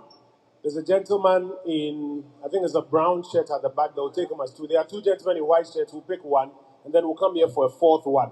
Then we'll wrap up on this side and go. Yes, sir.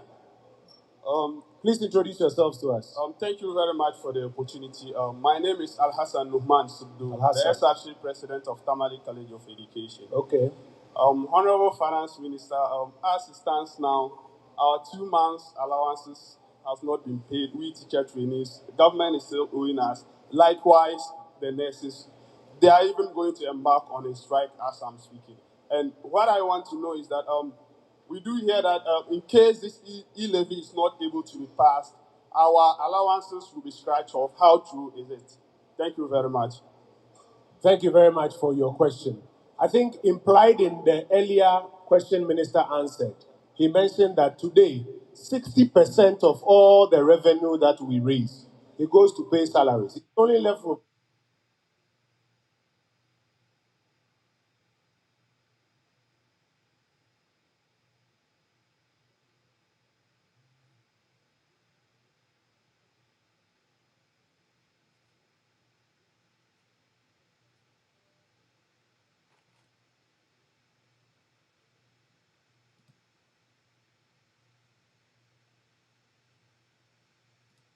Question Minister answered.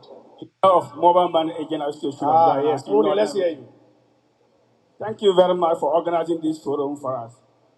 The question I have to ask Honorable Minister is that we are having the problem we are having with the e-levy is that we are all aware that if a customer is to send money from his wallet, he will pay a service fee of 1%. So if 1.75 e-levy will be added to it, it will be 2.75%. So when it scare customers away from doing Momo, then keeping physical cash, and if that would be the case, our business will come to standstill. No one will do Momo again. So I need clarification from that. Thank you. Let's give him a big round of applause. And there's a reason for which I'm asking for that. There are some people who want him to be here. There are some who go to town hall meetings and are just rowdy. He's taking time to be here and has asked this question. I know Minister will respond to it. Minister, when you are responding, please also give us a bit of history. I was a young journalist when the communication service tax was introduced. And I remember the same kind of argument that if this talk time tax is increased or is introduced, nobody will talk on mobile phone again. What has been the impact of the talk time tax on the mobile phone industry? And how is this likely, this e-levy tax likely to affect his business? How is it likely to affect it? My brother, correct? Minister will give a response to that. Let's take three more. So the two gentlemen in white, let's pick one. Let's pick one. Yes, right. This way. Yes, sir. Thank you very much for the opportunity. Inis Mohammed is my name. I represent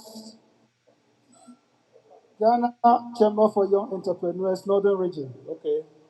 Inkofo Minister mentioned that many artisans taxes, therefore the e-levy will rope them in. I want to set this scenario and seek for clarification.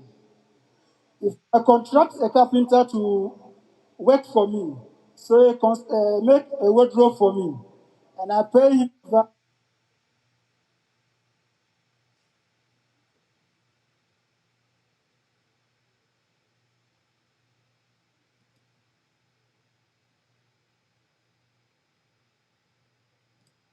Yes, right there, the two gentlemen, they will come this way. mobile money, 500 Ghana cedis. Understand it, I'll be deducted. I have to pay the e-levy instead of the carpenter who worked and is taking the money. I don't understand why I should pay e-levy when somebody has worked. I didn't work, I'm only paying him. And that if I use ATM to withdraw my salary from my bank, will that attract e-levy? Thank you very much. Thank you very, very much. Thank you very, very much. So let's take the last two from this side. Last two from this side, and then we'll wrap up. So if I pay my carpenter 500 cedis, why is he not the one paying? Why am I the one paying? No, make a note. I will take a technical response from you before I go to Minister for Policy Comments. Then also, if I withdraw my money from ATM, is that not electronic transaction? Some people say I will pay. Is that true? So make a note of those ones. Yes, sir. Quickly, sir. All right. My name is Prosper N. Napari. I'm from Tatale Sanguli. Prosper from Tatale. Tatale Sanguli. Go ahead. Yeah. The question I have to ask has to do with, though we get, what I'm getting clear is that the e-levy is more or less like preaching self-reliance in the country for us. Now, at the end of the month, workers, we are all getting into this e-banking and all those other things. If I am withdrawing money from the bank into my mobile wallet, or I am sending money from my mobile wallet into my bank account, is it affected by the e-levy? Okay. All right. Thank you. Noe, take a note of this. You would give that bank to mobile account. Last question for this round. Yes, sir. Thank you very much, Honorable. My name is Dogoli Magnus, a student of the University for Development Studies. As students, we are much grateful for the clarification on the e-levy in regards to school fees. But aside the fees, I want to find out the direct relation between the e-levy and then the cost of goods and services on the general market, because aside the school fees, there are other things that keeps us in school. So I want to find out if we will not even pay the e-levy for our school fees through mobile money, but the other transactions or let me say expenses we as students incur, how does what's its direct bearing with the e-levy? Thank you very much. Okay. So the other general services Is there any exemption from other general services? So let me just go over. Alasan from TCES, I have responded to your question already. Mumuni says there's already a 1%. If you charge 1.75 on it, that becomes 2.75. A, would that not scare my potential customers away as a Momo operator? By the way, bear in mind that Minister has already worked with the telcos to reduce their charge by about 25%. So the telcos, first of all, are reducing their charge. And your question is that even after that, will that not scare my potential customers away? I'll let Minister respond to that. That's a policy question. Minister will respond. Inusa, Chamber for Young Entrepreneurs, says 500 cedis that I'm using to pay my carpenter. Why am I paying? Because I'm the sender and not him, since he's the one benefiting from that. No, technical, you respond. ATM, if I withdraw, ATM, does it affect? Prosper is asking if I move my money from bank to my Momo account, my own Momo account, is that affected? And then if you are giving an exemption for public services and social services like school fees, how about other general services in the economy that students also benefit from? That's your question. No, let me start with you before I go to Minister.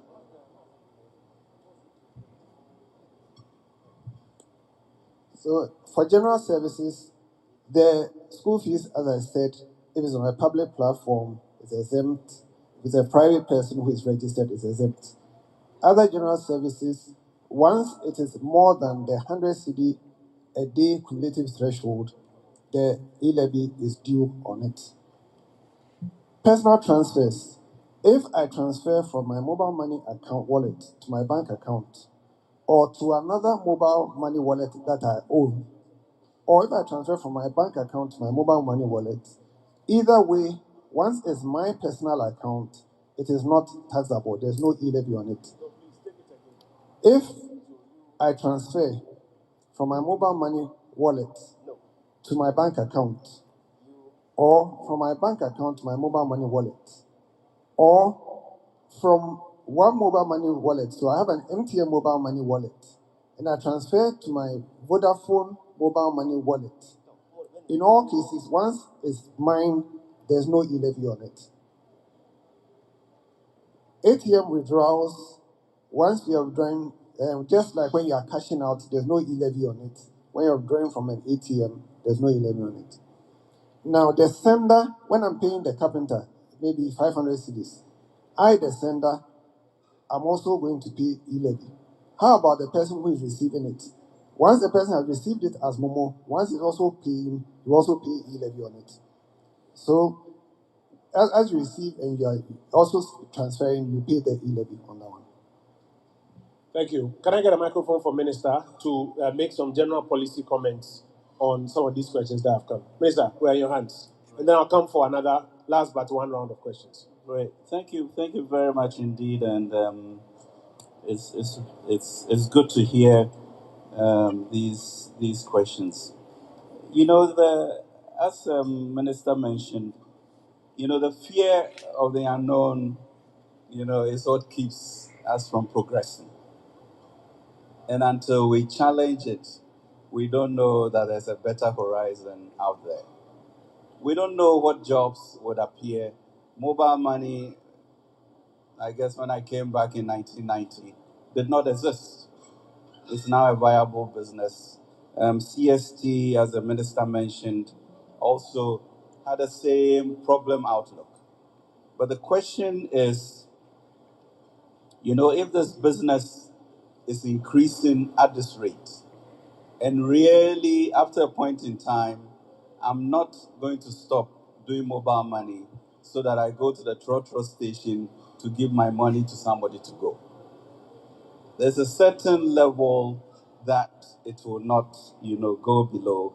And I think, you know, we should just have faith in that. Businesses change, societies change, and we have to change to do that. Okay. The question is, as we do, does the economy expand for another level of business to emerge for you to participate in? So when you move from I think when the whole mobile business started globally, they thought Africa would just never be able to do it. Now we have the highest penetration rates in the world. Okay. So it's really a deep belief, that it will continue changing. You know your customers. It is too convenient for you to believe that people will stop. And by the way, I don't know what the profile of your people, your customers are, but when you transfer up to 100 CDs a day, you are not touched. You don't pay anything up to 100 CDs a day. Okay. So that also gives you a bottom threshold that we have. I understand the anxiety, but I'm saying it's a continuing growing business. And we have to also look at the country with regards to how cashless we want it to be as a policy. And we are going to move towards a much more cashless society. And it's not only going to be cashless because Momo is free, but we are going to have to find a way to make cash expensive. So if I begin to reduce 200 and 150 CD notes, you are not going to be carrying coins around with you. You have to use Momo to do your business. And that helps me get information to tax people, but also more importantly, to also bring you your welfare needs as we determine the poor. Thank you. So there's always some, difficulty in the transition, but I tell you, the economy is going to get bigger and larger, and there'll be alternatives for you. In the same way, also, as you know, as Minister mentioned, we negotiated with the telcos. So instead of the 1%, they've reduced that by 25%. So that also will bring some benefits, which therefore does not make somebody move away from your business. And I think we're going to have to continue to do the administration as we go on. But any change will require that type of forbearance. So we'll work with the industry to make it better and better and expand it. Then I guess I could, the student asked about other issues where do they have to pay, and I sit back and I look at my student experience in America. So I go to breakfast one morning in the dining room and I see these people behind the counter, serving me and all of that. And so I go and eat. Then I go to my second class and I'm like, this guy looks familiar. Was he the cook or servant behind the counter when I was? And yes, he was, because he's a student and he's working. There's no sense of entitlement, and he goes through. Soon, I was also putting on that white to serve people so I can get my $40 a week so that I can buy things, not asking for the US government to give me things for free. So until and then in the evenings, I was in an apartment building where the teachers were. So the issue of thinking that the nation do everything and then everything should be free is also a psychological issue that we need to get through. How can I give birth to a child? I give you free kindergarten, free healthcare, free senior high. I educate you. You now go to university and you say, give me more free things. Where is the country going? And what kind of mentality do we have to change to be able to say it's time for me to also contribute? Not to say that there's no poverty, but where is your burden sharing in that enterprise? And those are serious questions that we should ask. That if we have about 5 or 6% of our people being in universities and they refuse to think of themselves as an elite, to be able to then move the nation ahead, but pretend that they are not different and they are like everybody else, so they can get involved in these little arguments without analysis, then we have a problem. We have a huge problem. And it's not the shouting, but it's the analysis, it's the recognition of what the country has done for you and how you should begin to pay back. So that would be my response Thank to you, the Minister. young man with the blue shields and white.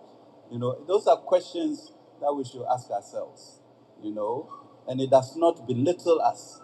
It makes us stronger as a country. So when I came back and I couldn't find an office, and it had to be an office in Cantamanto in a construction company to build a bank. I have been a doorman before. I had been a servant before. And so it's like, what chance do I take to move ahead? Okay. And that really is now the mindset that we should begin to look at. Thank you. Thank you very much, Minister. I'm going to go around for a final batch of questions after the translation. I think Minister has given a response to. So it's no longer 1%. It will now be 0.75. Momo, are you there? It will now be 0.75 from the telcos because they are going to reduce theirs. The moment this e-levy comes into being, they will reduce theirs by 0.25, which will bring them to a total of 0.75. And then additionally, what the government would also levy on it. But remember, initially, we were paying about 2%, and they will take it to their country free of charge. They don't do road for us. They don't take children, police. They don't do anything for us beyond the provision of that service that they are providing for us. But now they have agreed to take a cut and then for government to benefit from the rest so that government can also do the other services for you. Quick translation, and then we'll take the final batch of questions. Thank you, Minister. Ntaha boy sanga den de boy ma den yala boy se deba anu zone. Tuluma den yamen ntaha shukuru bulungun be training college in the boy ne be yala ne lala ile bi ngoma ne di be pasi ne be kulanya bedala wans. Danka minister yalma ne pa yamang len yale. De le en song me npangsi lala ile bi ngoma yin ka yobu ma ka to nang de kalang kalang ka beto nyer be lare ntum de betuma ne nyeshale ka bohago badala bohe ni o nyala mobile money agent ni di nyala bentum de tun shale nta ni mobile money operators ngoma ne be charger bala 1% 1% ka government bala hanzang 1.75% na tizang tiba kwabgo popu no vabo yim ka government be nzang kwabgo popu no vabo yim ne top piso point na nu nan zang pahe ne yan yisra vabo de bayi ne top piso point na nu ka minister liabgala ya to ama ka yale ni paran la government ne zang de la ile bi ma zona de chamka ba min la telecos ko ma pu ha yu taba ka ba ga shawara ka ba bogi bandiyan dire fargo kwabgo popu no vabo yimla ka ba zang la ant zang zale ka dablan pa ga vabo yim ka ba yehe vabo bo bishi na anu de puni ka palam tum sha andiyan yo 1 sidila ka yo 0.75%. Kama misale ayen yo 500 Ghana cedis kama million de banu andi en yo shire de banu la ablahan yo shire de banu ayen yo la shira ta ne pon le piso point nanu ka nlan yale nimane ni exemption de la nimane ni ayen yo karnyala million za ayende 500 Ghana cedis ma abian yo de zazo ayen yo la 400 Ghana cedis zo karnyala government ne borno otuku kato song banumbo sa bankalare ka bwasel den de pahatama ni ngun binye ye to ashale den yan tahle ka oyen chaka carpenter yen chako tumtuma nzang to ko yen yo million de banu to ka ngun yen yo fargo ka carpenter ngun yen di larma ka ngun bien yo fargo ka belapsele ka wuhe ni nyon non bo so ngun mal largo terma ni yen yo fargo non bo so ngun di ma be bien yo amma carpenter ma gba yen zang larma yon nan ban sha'aw wanyala non bo so ngun gba yen yo fargo de zone ka bɔha wadilam bɔhi ni di niŋ ka o yɛn deegi laɣari dikpunni kamani dikpunni laɣari ATM ka o chaŋ ni maa noo ti yihi laɣari ni bi yɛli ni farigu maa ni gbaali ka minista yɛli ni farigu ŋɔ maa bi gbaari dikpunni laɣari a yɛn yihi ATM zuɣu farigu maa bi gbaarili ka so barilam bɔhi ni di niŋ ka a yɛn yihi a zaŋ laɣari n yi a momo account puuni ni n zandi chani a banki ni na a mi ilebi maa ni gbaali bi ka bi niriba gbaara dindee ni ku niŋ ka di nyɛla nyim mammaŋ momo account ka di kpɛri a mammaŋ bank account puuni maa ni di biɛn gbaali n lala noon la nyɛli a yi yihiri laɣari a banki puuni n kanna nyim mammaŋ momo account puuni ni lala ilebi maa di bi gbaarili ni yaha a yi zaŋdi MTN ka di nyɛ a mammaŋ momo account n nyɛli ka yihir laɣari niŋdi a Vodafone puuni ka di nyɛ amama momo account n nyɛli n lala farigu maa bi gbaarili ka birilam bɔhi You have to repeat that one. Repeat that one. ni a yi zaŋdi laɣari n yiri nyimmaŋmaŋ momo account puuni ka di nyɛla misali nyini Haruna Muhammadu ka a zaŋdi li kpɛhiri a bank account ni ka a bank account maa gba nyɛ Haruna Muhammad ka a zaŋdi laɣari niŋ di puuni ilebi bi gbaarili a yihiri laɣari a bank puuni n kanna amamaŋ momo account puuni ka di nyɛ yuyindi nyɛ noo nyɛli di bi gbaarili a yi zaŋdi laɣari yiri nyimmaŋmaŋ MTN account ni n chani Vodafone account ni ilebi bi gbaarili a yihiri li kpɛri Airtel money ni ilebi bi gbaarili ilebi bi gbaari nyimmaŋmaŋ binyahari dindilan pahara Ibaya.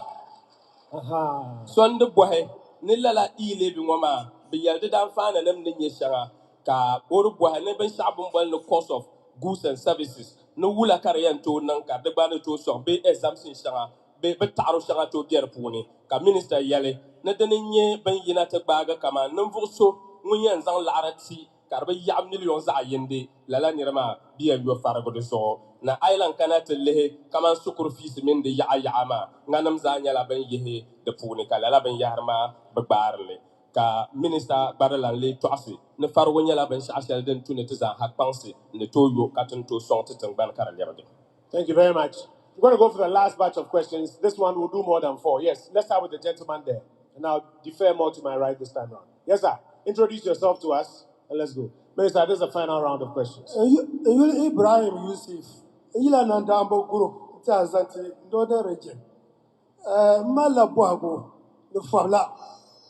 First Boago Banyame, Nandambo Bambe, Society Rapune, Bobuame, na mi E level ba Nandamba.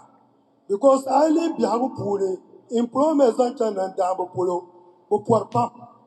Ta Baramal Moma Beba Mara Barangasi. Na mi E level the Babarmasi. Second one, you told the Panyara. Nana Adu, Dankwa Akufadu one that day Gometo. What else up when you feel like what Nandamba? Until 20 toll boot, Katiji toll boot in the Mapune, and 20 had a lot is on it. Ghana. Popo Bakato Kusina Yara. Tati, Shabdam Lea Pamia Zomo Kacheta. Because of Bakato Kusmada. To Ami Wula near ka E level over, I didn't change it to a boot to E level. I mean, Wula near came Mazan Chan de Polo. Never Lampa and Yami, didn't Yaka working out for so low Karama to Palma Kata. I mean, didn't ka E level map a beer, Kato boot Parselma. Working out for so low the Bamia and no sign to Palama. We got here on Tierra Farguma, the Sun. Tiarukum Guasham. Haruna, can you translate that?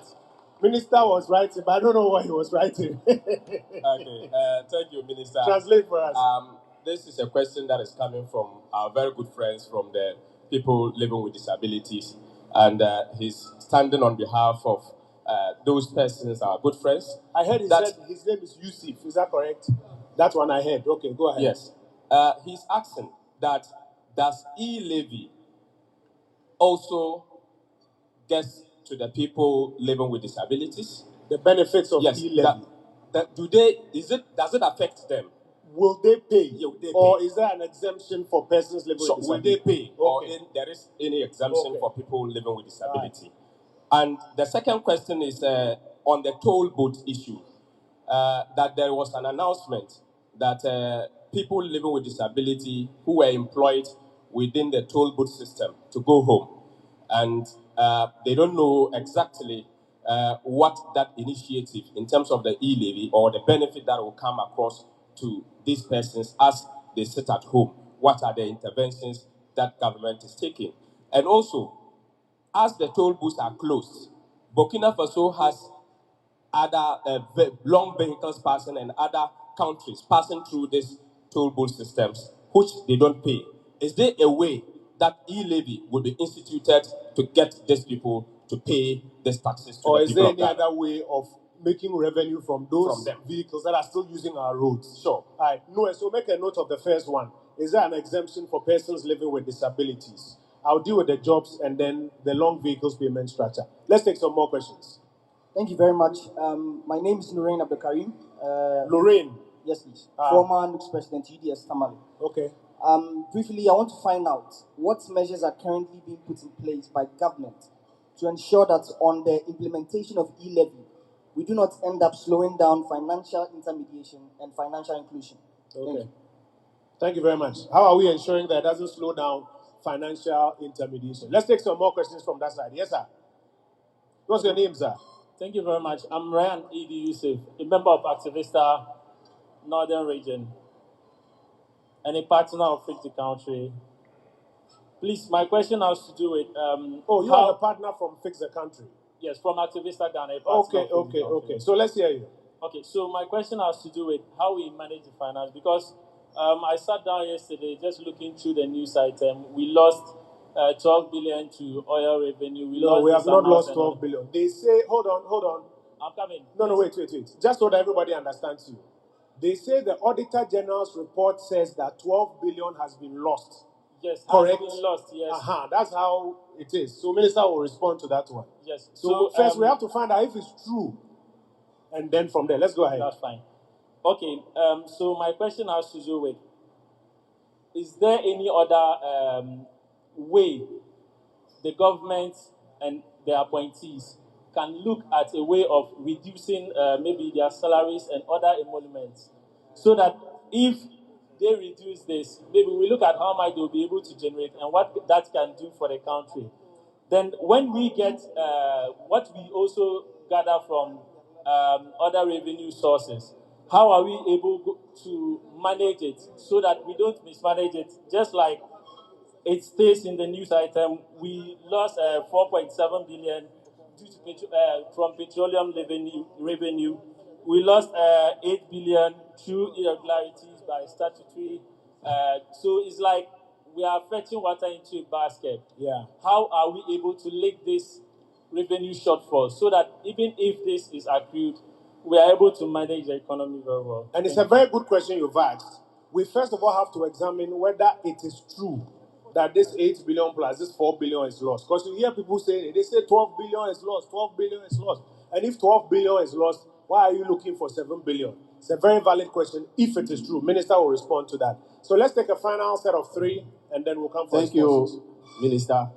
Minister, I want to find out from the Finance Minister. In 2020 and 2021, government received about $2 billion from IMF, $560 million from World Bank, $10 billion from Bank of Ghana, $290 million from Ghana Stabilization Fund.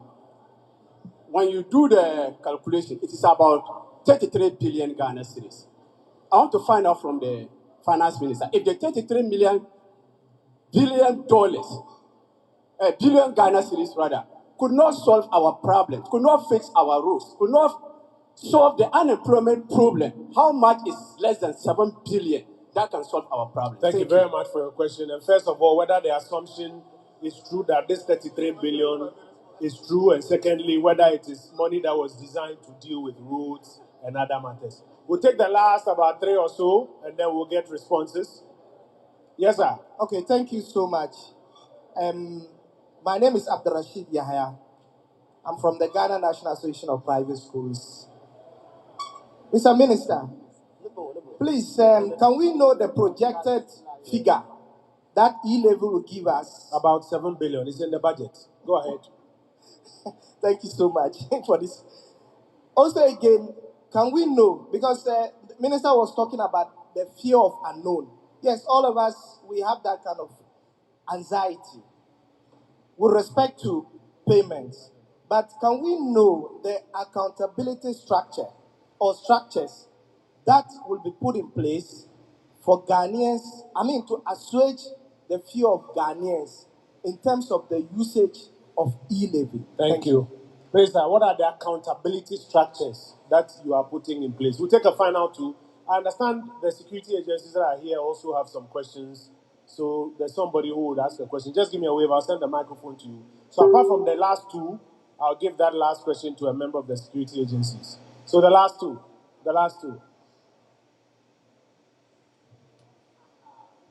All right, thank you so much. My name is Alhassan B. Baba. My first question has to do with, I want Mr. Minister to tell us, is there any backup plan should we not get the chance of passing e-levy? Because we heard from him and many other stakeholders of this government to the fact that this cannot happen if e-levy is not passed, that cannot happen if e-levy is not passed. Does that mean that if we are not able to pass e-levy, all those things will not happen? come Thank you to very a much. standstill? Thank you very much. Minister, Right. while at that, is it true that e-levy is the answer to all of our problems? A final question, and then I'll come to the rep of the security agencies who has a question. A final one, quickly. Quickly, yes, sir. Please introduce yourself and let's hear your question. Minister, my name is Anyas. Anyas. Anyas, yes. I just have two quick questions for Minister. There is this statement that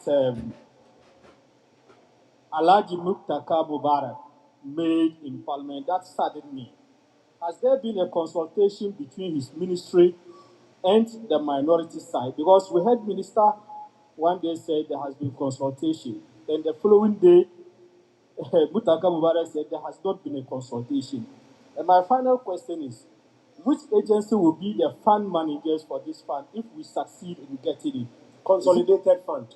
Okay, thank you. Consolidated Fund. On the question of consultation, let me just get it out of the way. I'm sure you also heard the minority leader, the Honorable Haruna Idrisu, himself say that after consultation with him, between the Honorable Charles Edubuahin and Minister, he was of the view that 1% was acceptable. We all heard it openly. And then later, the party leadership issued a statement that they disagree with him. Embedded in that is the clarity, is the evidence that consultation has been ongoing and is continuing. Today we are here in Tamale consulting the general public, and different people, Fix the Country, Momo users, other people are engaging and giving us feedback. So if anybody tells you that this government does not listen, is not interested in engaging or consulting, that cannot be true. Cast your mind back. When was the last time, even in the administration before the 2017 administration, that you were invited to a town hall meeting on a government policy, that you had the opportunity to express views like you're expressing today? So if anybody goes around saying that there's no consultation, that is absolutely untrue. You are a part of even today's consultation. But we'll give the final word to our gentleman from the security agencies. Please ask your question and then we'll get answers to all of them. Thank you, Minister. My name is Dramani Vok from the Ghana Revenue Authority Customs. Are you the one to collect the money? What question again are you going to ask? Yes, I just go ahead. Go ahead. It's just you. Go ahead. Please, I want to know. Sorry, sir. I'm taking a quick loan to do business. Definitely, I will pay back with interest. So, and then in the case of the business, e-levy also come into tax some of the business. So I don't know whether there's any consideration between the quick loan and then the e-levy. So if you get a loan facility on the mobile money platform and they are deducting, will there be the e-levy charge on that deduction? I'll let Noe respond to that. Just to recap the key questions we haven't responded to. Does e-levy have any exemptions for persons living with disabilities? There was a question about what happens to the jobs of persons living with disabilities who are working in toll booths. The Minister for Roads has given the full assurance that when we are done with all of these enabling acts associated with the 2022 budget, all of the persons who were living with disabilities and were involved in the toll booth collection program will be accommodated through alternative work programs. So please do that interpretation for us. Also, there is a portion of the levies on fuel that goes into the road fund. It is the toll booths that have been literally made ineffective. What it means is that if there's a vehicle from Burkina Faso or wherever that comes into Ghana and buys fuel here within the Ghanaian jurisdiction, they will contribute to the road fund by the percentage of the levy that goes onto the road fund. There's a question about what are the measures that we are putting in place, Minister. That's a policy question to assure that financial intermediation is not affected. And then Yusuf who is also associated with Fix the Country, and then my other brother from the NDC who also asked his questions. There's this thing in the airwaves that the Auditor General says that 12 billion Ghana cedis is missing. But Minister, if your 12 billion is missing, why are you not looking for it and you are coming for our 7 billion? That's a question, Chief, correct? That's a question that is embedded in that one.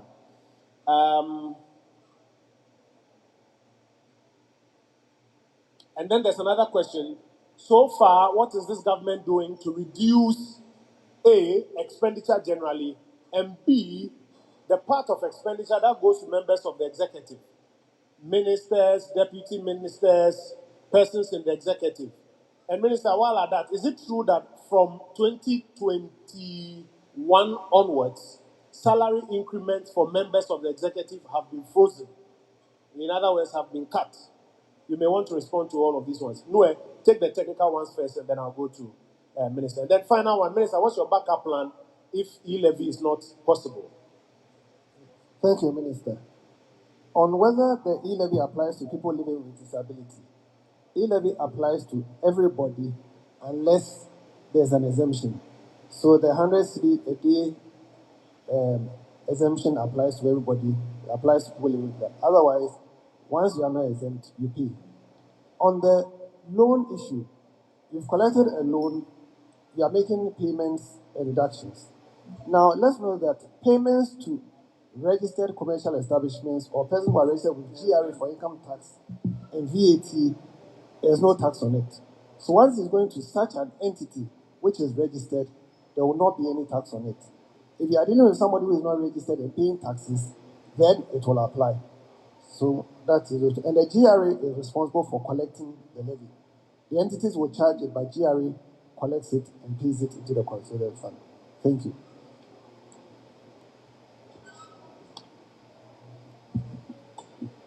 Thank you very much, Dan. Thanks for this. This is, I wanted to talk about the gentleman from the Bible school. Yes, I think Minister answered the 7 billion that we intend to raise this time around from the e-levy. And then you talked about accountability to assuage fears of Ghanaians. And that's a really good question because it's something that keeps coming back about the issue of waste and loopholes and leakages in the things that we do as a nation and as a government. I think the other recognition that we should have is that the government is all of us. So yes, there are politicians who are leaders, but that person taking that money from you when you are paying customs, is that person living with you or next to you? And therefore, the issue of protection of the public purse really does not reside in only politicians, and it should not be.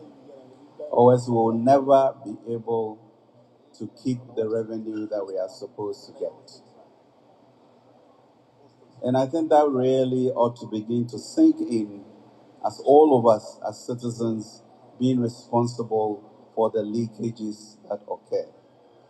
I was having negotiations with the public servants, and therefore the push for more revenue or for more income or increase in wages.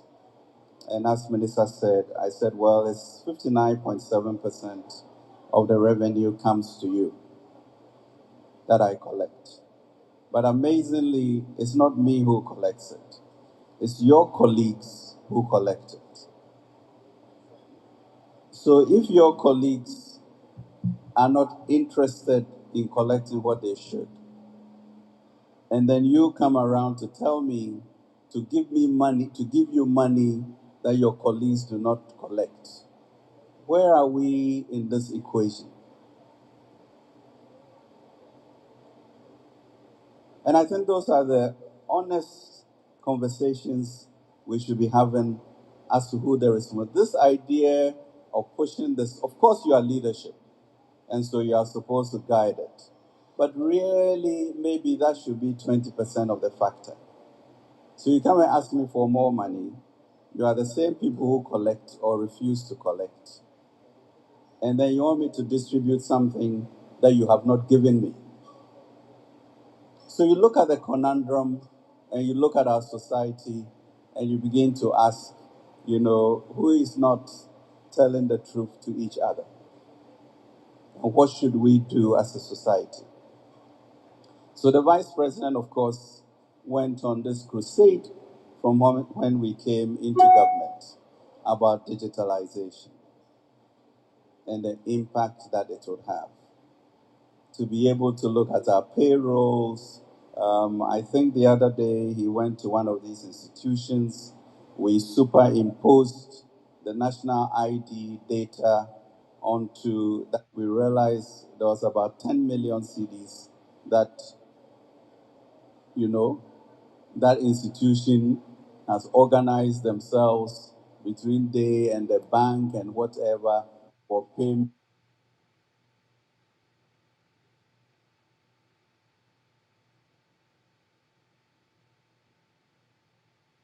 made. Then I come into a forum and they are telling me, how am I going to stop these leakages? And how are you getting paid so much as a minister? The guy, that Ghanaian, is literally stealing money. So when do we sit up? Honestly, when do we sit up? At this stage, I'm 60 years old. I've walked the streets of Chebi before. I've, started business before. I'm looking at a nation and saying there should be more people that should just tell the truth as it is and really begin to shame ourselves into pretending that we don't know what our deep ills are. And that's where we are at this junction to be able to do that. Does that mean I'm going to fold my hands? No, I'm not going to fold my hands. And we're going to work on it with the help of our security agencies, etc. But those are the realities. Do I care enough, or am I going to continue in the sense of mediocrity? Is e-levy of all our problems? The budget is 145 billion. E-levy is 7, so that is what, 5% or 6 or 7% of it. But your challenge, as you look at the economy, is to, as visionaries, anticipate where the economy is going. Is this the time to begin to capture that reality? And as small as it is, if you want to say it is small, is it time not to despise small beginnings and move into an opportunity for everybody to be contributing a little or not? Those are the important issues. And then when it even grows beyond the other tax handles, we would have solved these knitted little problems that comes with administration. So a nation in motion, the white people would have told you we were never ready for independence. But Nkrumah said we were ready for independence. The Big Six said we were ready for independence. When do you start when you see a new development? And that really is the question, And are there other things that should be done with regards to stopping leakages, blocking, theft, stopping influencers from interfering? Yes, let's get a voice. But your voice is stronger when you are paying something, not when you are not paying. And we should really, look at that as a way to move forward. Yes, the issue then of appointees reducing their income and all of that. I mean, honestly, those are fair questions to ask, but these are people who are also managing your 145 billion. I know a lot of cabinet ministers who give their salaries away, someone who gives to Gilbert all their salary, etc. But there has to be respectability, in the things that we do. And it's everybody's choice to make that decision. You are not prepared to make a sacrifice of an average of 25 CDs a month to change the trajectory of a country, but you're asking somebody to reduce their income. And I don't mind doing that, but are we being honest about it? And that really is my challenge as we go. When we talk about the Auditor General, yes, he records things from 2014 to 2016, and there was an issue of 12.8 billion CDs, of which 10 billion was outstanding debtors and loan recoverables. Okay, so it's money that GRA is still going after, and it's loans that ought to be paid. And I guess for me, and maybe what Minister was alluding to, is that we are capable of reading, we are capable of seeking answers to this. And a lot of people have mentioned this before, but people keep repeating, that as if it is a religion. So the intentionality of pretending that we don't know that an answer has been given, and we continue to repeat and then make the government obnoxious, does not help us, in the body politic. And I think it's important that for me, when journalists ask me a question that I know is palpably untrue, I ask them whether they have investigated that or whether they just want to repeat it so that it becomes dogma. Because you are educated, and that's what you are educated to do, to question, not to just parrot or repeat. So the pretense at an objective question, when really, underneath that is trying to force us to think something that is not factual is fact. Let's take that one step, to investigate and do that. So thank you very much for all that we do. Minister, I'm more grateful for the responses that you have given us. Let me go for a quick translation in Dagbani, very quickly. Okay. Thank you, Minister.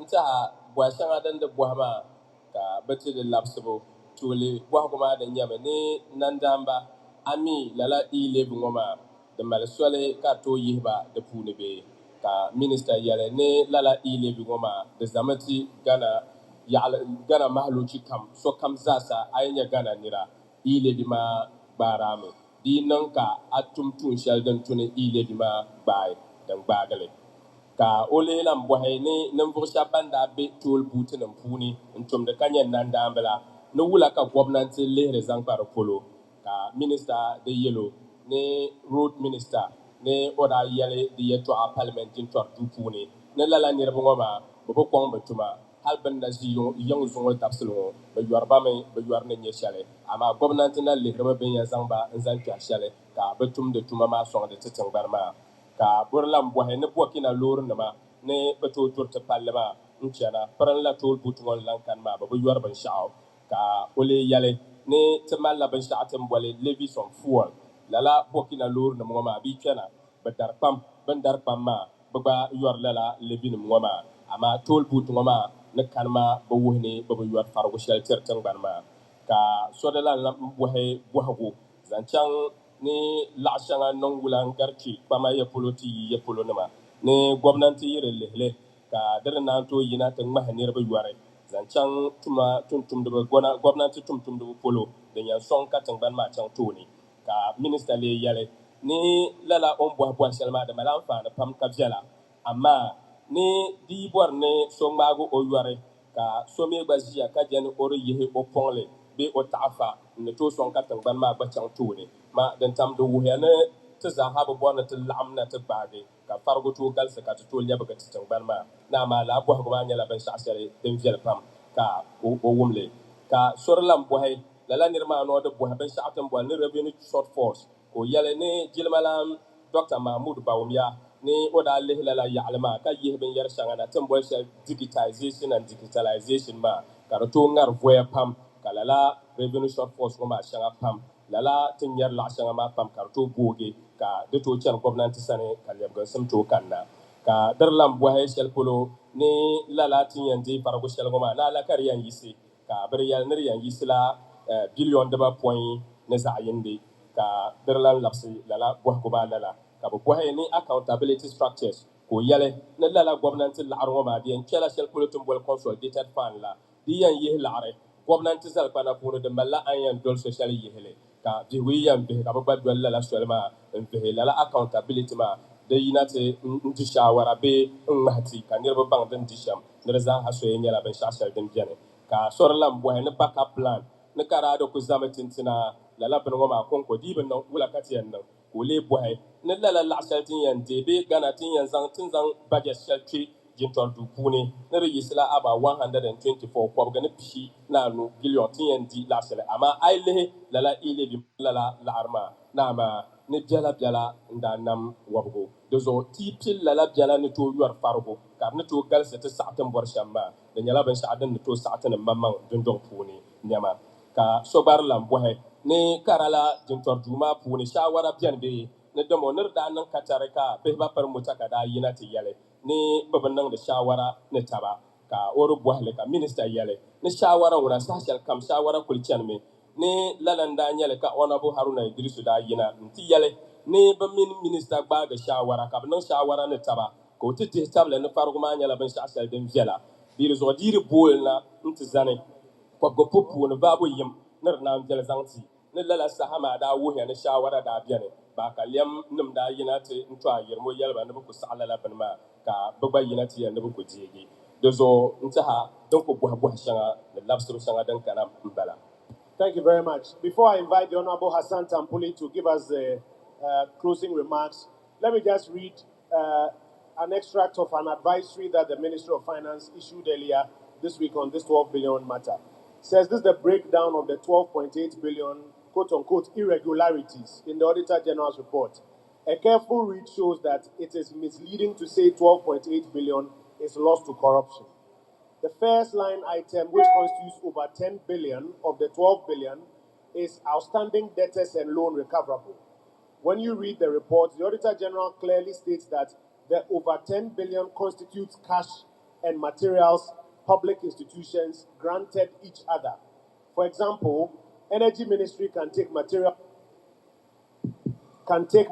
on loan from ECG to undertake rural electrification and replace it later.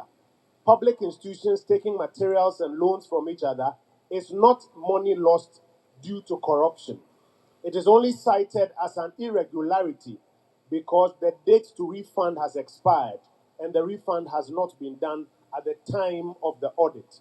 And surely this cannot be corruption. Then it goes on to say, further reading of the report shows that a big chunk of the amount is also SNIT contributions of public sector workers that the controller owes SNIT. So if you read all of that in detail, you would understand clearly that that is not the situation. Hassan, you have the last word for closing remarks for us.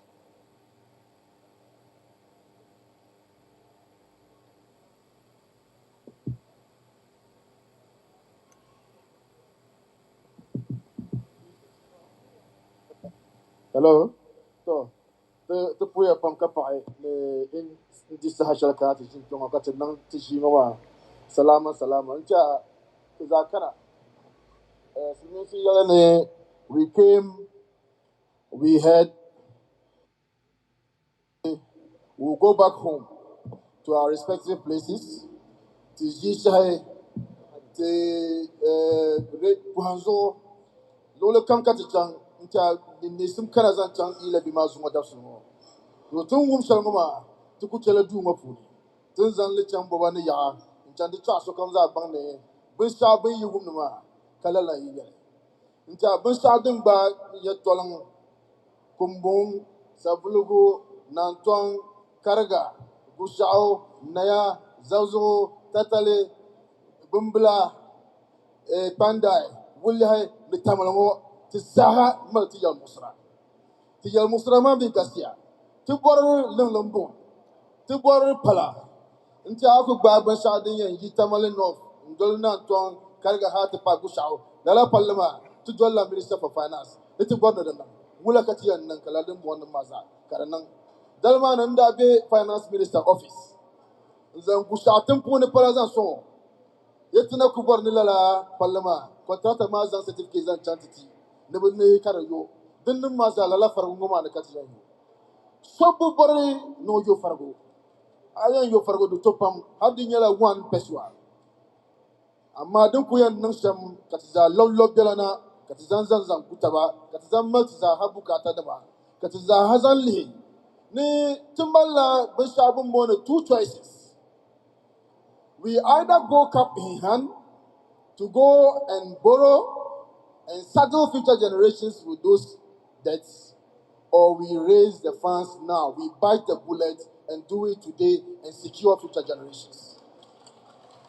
Although bishatin yanzan yitu nyala tizahayan samuti ni ile bimari nyala safia lezantiti dama tiza yokam borlala lebkum sun tumangoma tu bor ko nyursun tu bor pala tu bor nirlam bom tu bor yala pam sukur dure asubti dure gamnati mi merla asubti dur matel titi agenda 111 bisanga de be rojin mapuni katiza miri yala zomble diya sa da wannan maso kamza bukata kacha tiza kuljin na lafi. Assalamu alaikum wa rahmatullahi ta'ala wa barakatuh. Malaikum salam. Ladies and gentlemen, shall we rise? We will hear and rise to the Yanai assassin shortly. But Alaji Kupsam will first say the closing prayer, the Muslim closing prayer for us. Alaji Kupsam, say the prayer for us and then we'll take the Yanai.